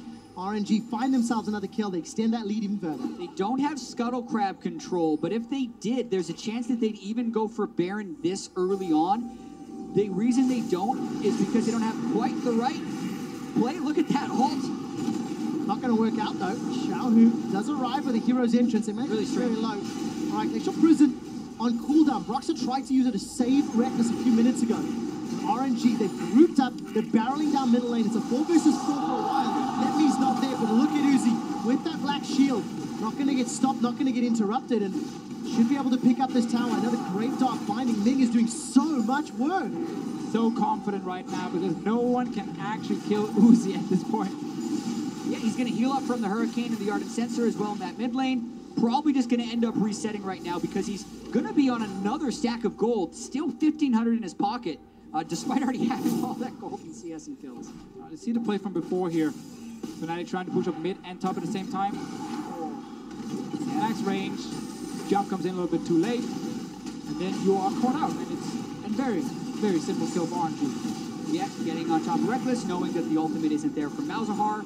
Already picking him off. It's stacking on top of itself. In game 2, Caps and Reckless were both 2-0-3 at 21 minutes. Here, 0-2-0, 0-2-1. It is going the opposite way, whereas it is Uzi, the guy who needs to have all the farm and has all the farm. And it's been Fnatic who has been unable to close out victories with a super fed early game 80 carry. The shoe is on the other foot right now, and they're going to have to try and prevent RNG from doing what they couldn't do earlier. RNG with the gold, with the kills. Can RNG play around Baron and close this to a victory? Well, if the previous game was anything to go by, that Baron into game end felt extremely decisive. And that was without Galio. That was without the combination that really helped RNG make it here to Worlds. 4th tower secured. It's 8 already down by the 22-minute mark. The next dragon will be Infernal. Could be set up another way for RNG to force Fnatic's hand. Yeah, and Fnatic, they don't really have much of a choice. They have to just take a fight and try and all in on it. If they don't do anything, Uzi keeps scaling and gets harder and harder to win this game. Suddenly Baron dies as well and you can't defend your turrets. While you still have at least some damage with your Tristana and your Malzahar, you've got to try and find an opening, but there's so many tanks. There's a Galio ulti, there's a Black Shield. And also, don't forget to buy your pink wards, because they need to have control wards in the Baron area if they're going to force anything. That ward in the back of the pit makes this play completely safe for RNG. Now that Scryer's Bloom, I think they've just missed it. Fnatic a small sense of safety. Trying to chill on that side of the middle lane. Okay, let me all the way in the top lane. No teleport available for him, but the living artillery for spotting and you know, guess working those bushes, doing so much. Let me get turned on. Fnatic deciding to engage. This could get juicy. Uzi, well, using that living Bioarcane Barrage, just hammer away. This is not Fnatic's side of the map, so they do not have an easy route out of this one. Soaz and Brox are pretty low. The Karma does speed them up, but this gives up any Baron control they may have gained. At least look towards the top side, but they realize all of RNG on the way. And Soaz, by the way, is fighting one-on-one against Let Me. That's big. Mega Gnar has timed out. He's on cooldown. Dark Binding comes up. Uzi's already got the Black Shield. Brox, I think, pulled the trigger far too early. Oh, he goes down. Soaz with the help and the assist of Broxa. Now it's 5v4. Cataclysm comes down. Nether Drops locks out MLXG and interrupt as the hero's entrance comes in. It's a 5v4 and Fnatic are forcing Royal's hand. And that is the kind of plays you need here for Fnatic to get back in this game. Just some crazy outplays, take some big risks and see if they work. They go for the base. Uzi's flashed forward. Look at the taunt coming in. That's already one for Uzi. Now Fnatic go on the retreat. It's a double kill for Uzi. He's got so much damage and so much support. Xiaohu's got a flash available to him, could go for the taunt, and just like that, RNG turn it around. It was so good for Fnatic until it wasn't. Soaz with an insane outplay to be able to kill Letme. And then Uzi just gets a black shield, flashes forward, and kills 2 people. Because he is so fed in this game.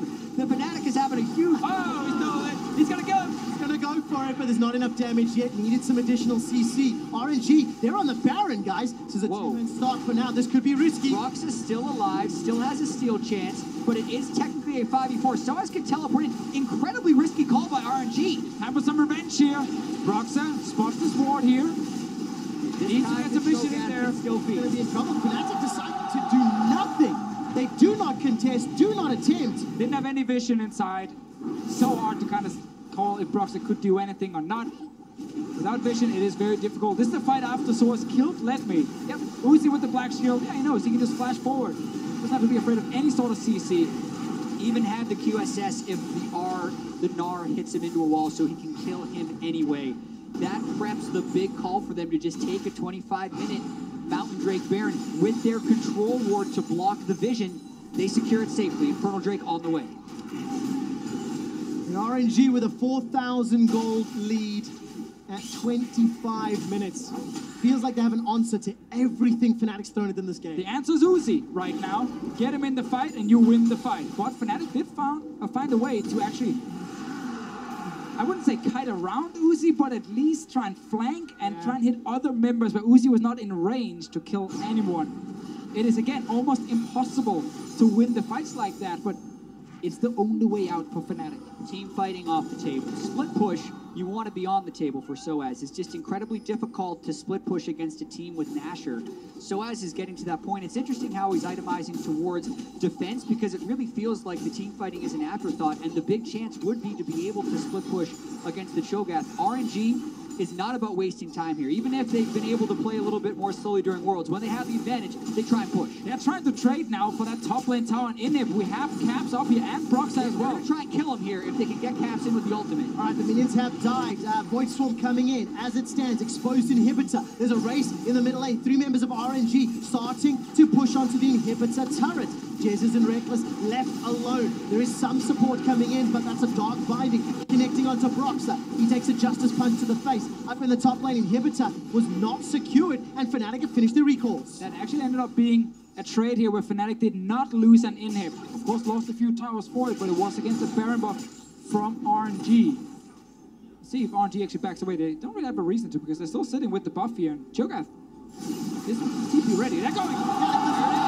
Reckless is already down. Uzi is dominating. 6-0-1. A beautiful dark binding from Ming gives Uzi yet another double kill. 7-0-1, and this sets up the inhib. And RNG make it look so easy, but you have to ask, what was Fnatic doing there? They know they can't take the 5v5. They can't take any fight with Uzi plus X, and they did there. RNG, they want the semi-final. They want to finish this right now. So as well, Nas out to the back end. Glacial Prism buys some time. Uzi continues to shoot down the Nexus turrets as Cap forced to flash away from the living artillery. Uzi actually just died.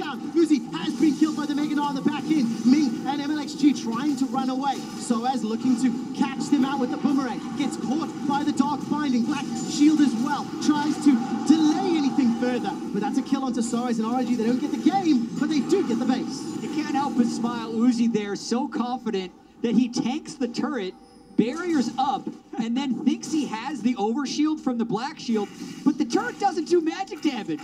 The turret kills him, so really bad play by Uzi there to die to the turret. RNG still in an incredibly powerful position. Uzi calling worth it though. He got a Nexus turret down. He needs another one right after. Let's see, Swords again is trying to do what we talk about here, just like crazy fighting, try and flank around, find anyone else but Uzi, and then he actually notices this AD carries taking so much damage from the turret. Doesn't matter they're spell immune, the physical damage still hits you from the Gnar in the back, but mainly the turret did over 1,000 damage to Uzi in that fight. But Soaz tries to reach in the back, does still have to deal with the entire RNG team, and that's as much as we're building it up as just Uzi, there are 4 champions that all have their buttons, and they were still able to kill Soaz. And that meant that Fnatic were unable to do anything more. They're down a huge amount of gold. They've only got 1 Nexus turret remaining. Why is it always the Fnatic organization that's in these crazy Nexus defense games? It doesn't matter the players, the year, the tournament. the World Championship, they now have to defend a single Nexus turret base once more. And it's still crazy. This was a team that was 0-3 after the first week of group stages. Ended up 0-4 before they beat Immortals, started winning every single game and made it into quarterfinals. Everyone knew this battle would be very tough against RNG and against Uzi specifically. A couple of different fights going on. Shogath and Jarvan are up top dealing with one Soaz, but Soaz is doing it again. All right, the target is going to be Lemmy. He's caught by the prison, but all of a sudden RNG have surrounded them. Reckless gets onto the board by taking down MLXG. Redemption buys a lot of time for RNG. Dark Binding delays any further engage from Soaz and Fnatic. They don't want to chase the 5v4. There's super minions on their base. Yeah, MLXG have to learn soon. He just needs to stay with his team because he's getting singled out. But Uzi is still strong. He really is. Got a lot of mana to keep spitting out those artillery shots over and over. Soaz trying to play the split push game. He's got himself that adaptive helm to back out the frozen mallets. And that's going to allow him just to keep trying to kite and survive. RNG gonna keep chasing him down, but Soaz is doing a lot to survive. Gets around, finds himself. Let me silence. Not gonna find the rough. The shield from Jez. Classic Soaz. Soaz has trained his whole life for this moment. Consistently trying to run away from 3 and 4 people as a single person, and does again in this fight. So the grand scheme of things, Fnatic is still in this, and I find it so interesting how Fnatic was up 10,000 gold in somewhat of a similar position as RNG last game and could not close it. RNG's gold has never been close to that this game. It's actually only at 5,000, and they can't really deal with Soaz in these split push scenarios. So there was also the big mistake that RNG made when Uzi just tanked a turret. Would they potentially tilt after getting toyed with by Soaz's Gnar and having Uzi die when that inhibitor is down? They need to re-find their footing, pull off their combo, and not let the Malzahar Trist scale into the late game. Again, but like, stay around Uzi. Let him walk forward with the black shield, and Source cannot find his way then to actually kill the Jarvan, because whenever Source gets in range of Uzi, he dies almost instantly. He has to back away then. But RNG have been splitting up a lot. And right now, like Fnatic, they've been molded in this like EU Clown Fiesta style. They can play this kind of way. They actually have good shots from behind. Well, let's find out which Fiesta wins. MLXG and the Cataclysm down, but he's got a Guardian able to bring it back. Uzi is free hitting everybody on Fnatic. The Rupture throws Fnatic into the air, and Royal Never Give Up find 3 kills, throwing their own hands into the air, celebrating the huge team fight win. Reckless gets at least 1 back, but now Caps has to do some magic to defend. RNG caught Fnatic in the bounce house right there with the combo from the G8 Jarvan and the Galio, but you can see what led up to that. Fnatic had incredible minion wave control. Look at this. The top lane and mid lane are still pushing, and Caps are going for a kill. All right, MLXG is going to flash away, stays alive to fight another day. Caps trying to deal with the minion wave. This will buy some time to keep that Nexus turret alive. Enough for Fnatic to respawn. Baron was not started here. He got a mid lane tower as well, but Uzi takes the top lane tier 2 tower here. We get the same kind of fight. MLXG, he can die quickly, but when Uzi joins, Fnatic struggle to win. They don't want to give up this Baron easily. It is a Mountain Drake, they're going for it, but the teleport comes in, and RNG actually has to pull off. The Jarvan is so low. Royal Never Give Up. Fnatic send their regards. The Clown Fiesta molded and shaped this team. The animal style is unleashed in what could be the last match for Fnatic. They are still down. They are still with a destroyed base. But they are not fighting Baron empowered Royal Never Give Up. And listen, all of this has to do with Soaz and whether or not he can keep getting RNG to chase him, because RNG need to have everyone together to pull off these combos in the right way. Whenever Soaz sees Uzi, he needs to run in the opposite direction. And that's the game. If you're RNG, group as 5 around Uzi, and then you can start pushing either towards Baron or towards the mid lane in him, and you can actually win these team fights because you have QSS, you have the Black Shield. You can feel the tension on the caster desk as Soaz is running this global taunt. Seems to somehow pull RNG towards him. There's the Gnar that's going to catch down Xiaohu into the wall. Redemption will buy some time. Uzi's off in the side lane. There's no Gnar available to get rid of him. Uzi spits out the damage, continues to chase him. Now all of a sudden, they've got to back away. Fnatic just kiting down here away from Uzi, but he's going close out. All right, Uzi's trying to run down 1v4. There's nothing that they can do. The Black Shield is now popped. Capped. No flash. No Nethergrass. He cannot get one in return. But that was the best fight Fnatic has had yet, and it's because they played kite back with the Malzahar. They know that RNG needs to fully commit, and with no GA, they were not willing to do that. So the Malzahar kept them at bay, and it's a split 5v5 with no deaths. Oh, do Fnatic start the Baron? Do they just fight for vision? How on earth do you make a decision in this type of game? 35 minutes on the clock, looking at the minion waves. It feels like Fnatic waves are pushing towards RNG, and the observers are toggling the vision, showing you what these teams have to work. And quick shot, Uzi's sitting on 3,500 gold. He hasn't shopped in forever. He was waiting to complete that randoms, but it's not a very All right, Nethergrass on the Xiaohu. He should get stunned up, but the Durand and the shield and the passive keeps him alive. There was a lot invested for that. No Nethergrass for a follow-up target. Soaz about to gnaw out. Flash available to him, and Uzi still sitting on that goal. We have to remember there's double TP and RNG.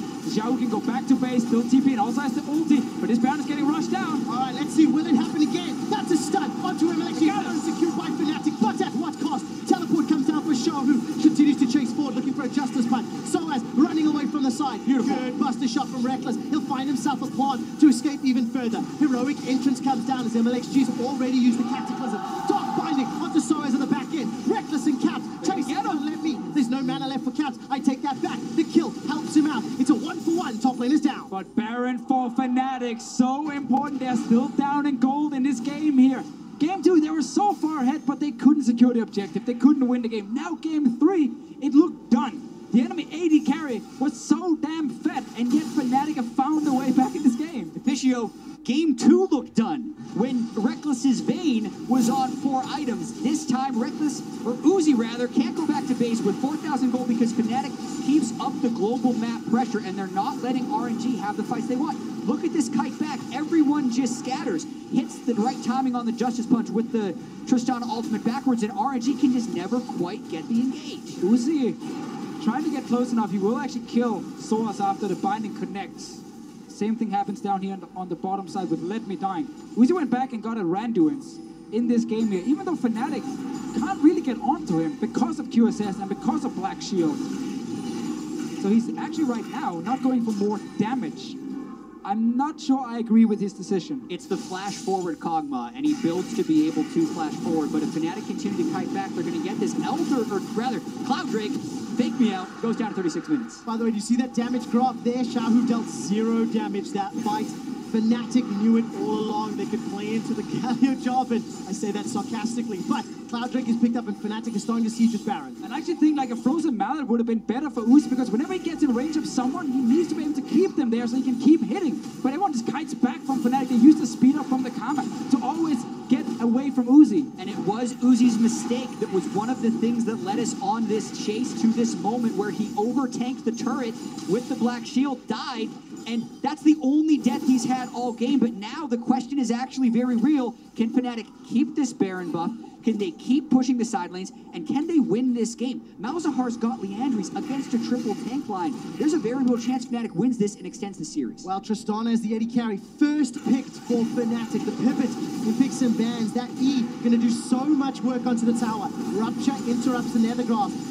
As Letme was able to save his mid lane, Soaz gets run down. He's forced to flash over the wall. Uzi continues to chase with the ultimate. Doesn't use any further summoner spells, but that is important in order for RNG to defend. Oh, MLXG is going in. All right, Cataclysm comes down. Heroic entrance as well. Jansen's left for dead inside the Cataclysm. Buys some time. Uzi's on a rampage. That's his 11th kill of the game. Flash forward for Xiaohu. Reckless though, trying to do the work, trying to get the kills, trying to take him down. Let me force to run away. Uzi's running low on mana as he continues to chase forward. Can't shoot those ultimates down. A defensive punch for Xiaohu. The second of the fight, but now Ming is the target. And like, look here, Soaz is lane. He's taking down a turret. Soaz is playing the global taunt game, trying to play the map. Look at Reckless. He rocket jumps to safety. Not going to get enough more, any more damage onto RNG. MLXG playing around the sidelines. Nethergrass comes down. QSS buys some time. He is the target. He gets 2 shot. I think Reckless might rocket jump forward for this. It feels like he wants to flash as well. 1, 2, 3.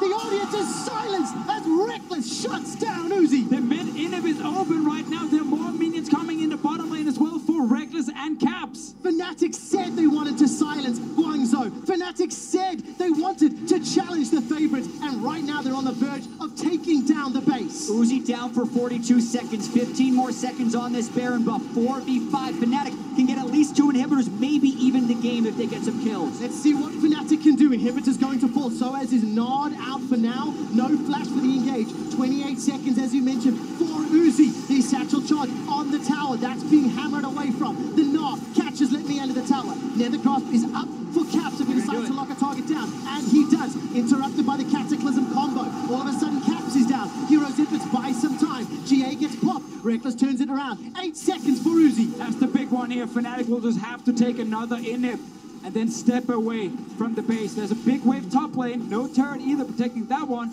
but they know Uzi is alive. This game is now in Fnatic's hands. 2 inhibitors down. Uzi has been item capped for the last 10 minutes. And watch this long fight one more time. And look how many times Uzi is hitting someone, but because he can't actually slow them down, they end up getting out of range for him. Soaz right there flashes over the wall. That's the first one. Soaz may have been dead if Uzi can get him, but he does not. And continue watching this fight. MLXG goes in. They get the big combo. They kill Jez's. The support is gone. But then it's watch. Yes, this fight happened, but the decision-making of Soaz to abandon this fight prevents RNG from fully chasing them down. And then Uzi now comes in, starts hitting Caps, can't slow him down, so he can't stay on him, have to switch over to the Sejuani and at least settle for 1 kill here. But that means now Caps stayed alive, and he's ready to fight again right after this, while Soaz is sitting in that mid lane. Reckless so pumped after that fight, specifically when they turned it around to kill Ming, who is the full support Morgana, but he's not the type who can walk up and ult in your face. So Reckless just straight up kills him. He's now max item Tristana, and the shoe is absolutely on the other foot for Fnatic. This time, the ones who want to be the people who come back. After securing that Baron, it was a 4.5 minute long siege, non-stop, inside the faces of RNG. Soaz is playing this game fantastically, and where is this not? I want to see more of it if Fnatic want to bounce back in the series. They're on the verge of being knocked out, and they still need to win many more games. And again, the situation is the same in terms of the fights. Because if Uzi is allowed to sit there and just keep auto-attacking, if no one actually kites him, he will deal enough damage to win. They're going for Soaz. All right, where's the rest of the Fnatic squad? The Hawk will keep Soaz alive a few seconds longer. Not long enough, though. Inhib 3 coming up for Fnatic. All right, this one should fall. It's a 5v4 at best. Righteous Glory is used, and remember those double teleports on the side of RNG. If there's a couple of wards behind, but there's not, so they can't continue chasing. 25 seconds here on the Baron. Elder Drake a minute as well. That's huge. The fact that Fnatic didn't get that last hit on the inhibitor, they were afraid of the full wipe, which could turn into the game, but they did not get it.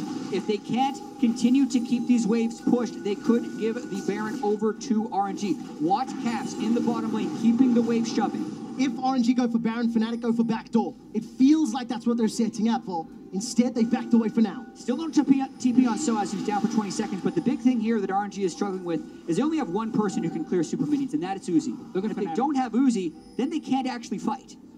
They're waiting for RNG to jump into the Baron pit and then move in behind and go for the base instead. Now they realize RNG did not commit to the Baron. Fnatic should be in absolutely no rush. RNG has had an item capped Uzi for 15 minutes. Caps is still waiting on his death cap. They know they outscale. They know those super minions crash into the base. This is potentially even too early to make this call. 3 members of Fnatic start off. Baron, Cap starting on Elder. Soaz is going to join him, by the way. Soaz, no teleports available. He instead is clearing out the Brambleback and picking up that red buff. Now coming to join Cap, splitting RNG. Cataclysm comes down into Broxer. He uses that Arctic Assault to get over the wall. Yeah, that's very good for Fnatic because it's very easy for Broxer to get out of that engage. MLXG right there, frustrated, and just goes straight for the first target in front of him.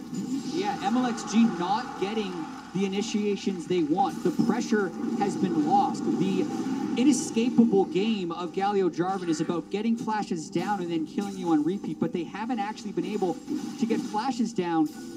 Even with that Cataclysm, he goes on a guy who can just run right out of it. They're not playing this game straight right now, but at the same time, they only have one person who can clear those waves of super minions, so they can't get out of their base. We haven't had so many fights, though, where Fnatic are kiting so well, always hitting everyone else but Uzi. They leave Uzi right there, so again, the Randuin's is not doing anything for him because he's not the target. He needs tools to stick to people, and he doesn't get it right now. Like, yeah, sure, you can use the Playthrough and King active, you can use the active of Randuin if you are in range to do it. Not possible for him so far. And for the first time this game, Fnatic are even on golds, marginally ahead, in fact, after some of those shenanigans early on. Uzi, 13-2-3. Xiaohu, 1-1-16. MLXG, 2-1-15. And that's the team that's starting to lose. They've got to defend their last inhibitor in the top lane. Finally. Gentlemen, Frozen Mallet picked up for Uzi. But no boots. Yeah. So the movement speed difference, he might not actually be able to keep up. Just keep the boots, sell the randoms, get the Frozen Mallet. Anyway, Uzi with the Frozen Mallet now. Let's see if he can actually stick to targets. All right, you can see that gold graph there, of course, as MLXG goes in for the engage captain. That's a big one! Hero's entrance as well, but as he ends up locking Xiaohu in his own pit. Brock's up forced to flash defensively. Here comes Soaz. He's teleport. He is Mega Nara as well. Got the option to stun, to lock down targets. 5-2. Uzi's locked up against the wall. Yet again, nobody dies. Why do these people not die? Uzi trying to chase. No boots, though. Only that Frozen Mallet. Inhibitor is the focus. Reckless with rapid fire. Takes that one down. The inhibitor on the bottom lane is being focused by minions. And Fnatic are peeling through the base. Once again, Fnatic walk away from Uzi before they die, and they're able to now get two inhibs down.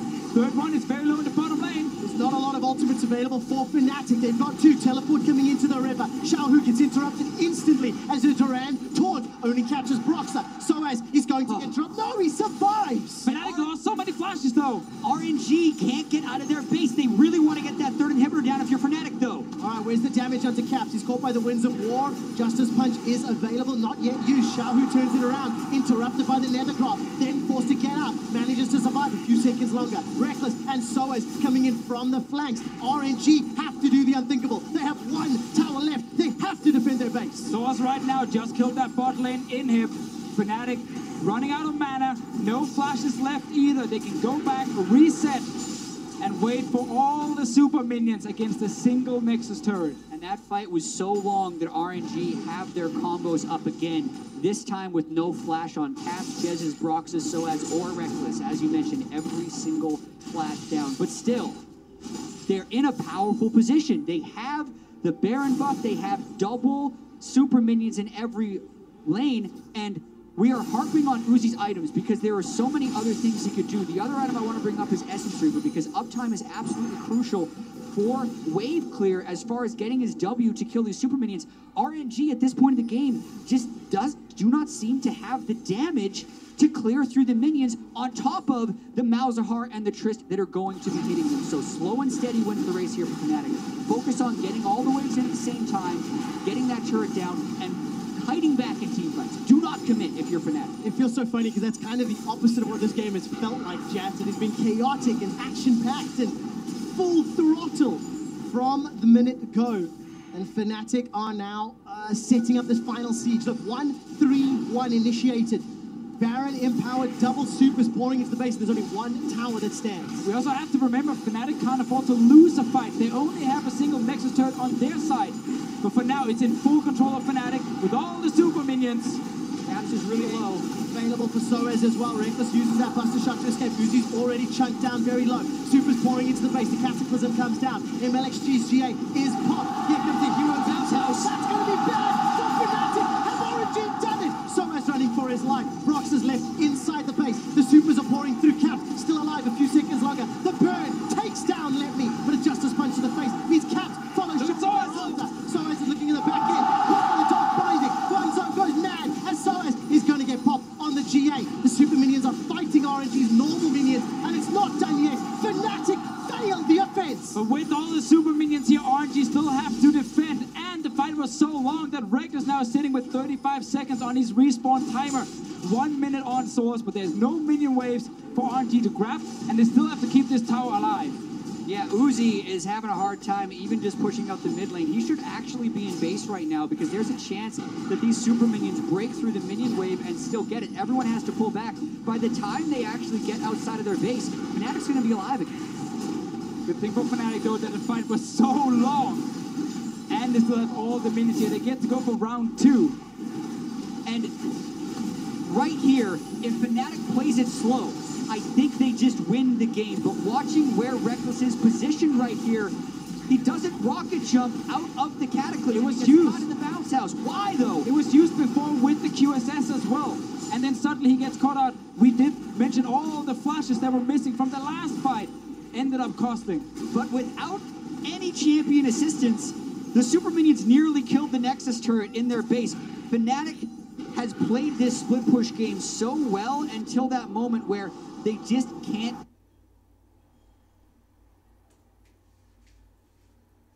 quite convert. And that has been the story for them so long. They are so close to pushing this to a game 4. They should push us to the game 4. Much like RNG should have won this 25 minutes ago. But that's the world we're living in right now. Negative.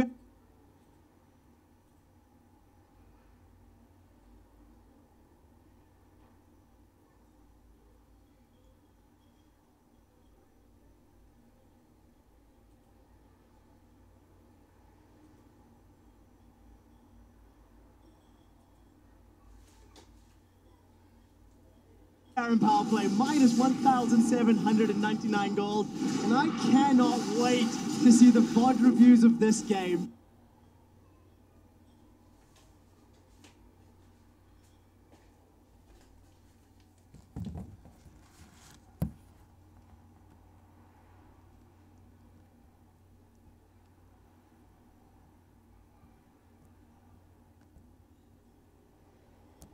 Because it is a roller coaster of emotions. We are not done yet.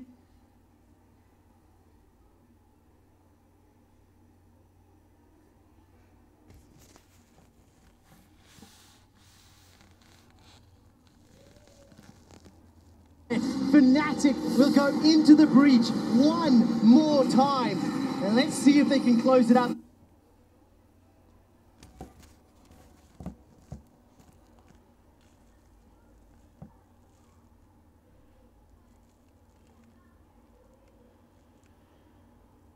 Inhibitors will be respawned. You can see the animation on your screen. Fnatic still in a gold deficit, trying to get the first win of the series. But there's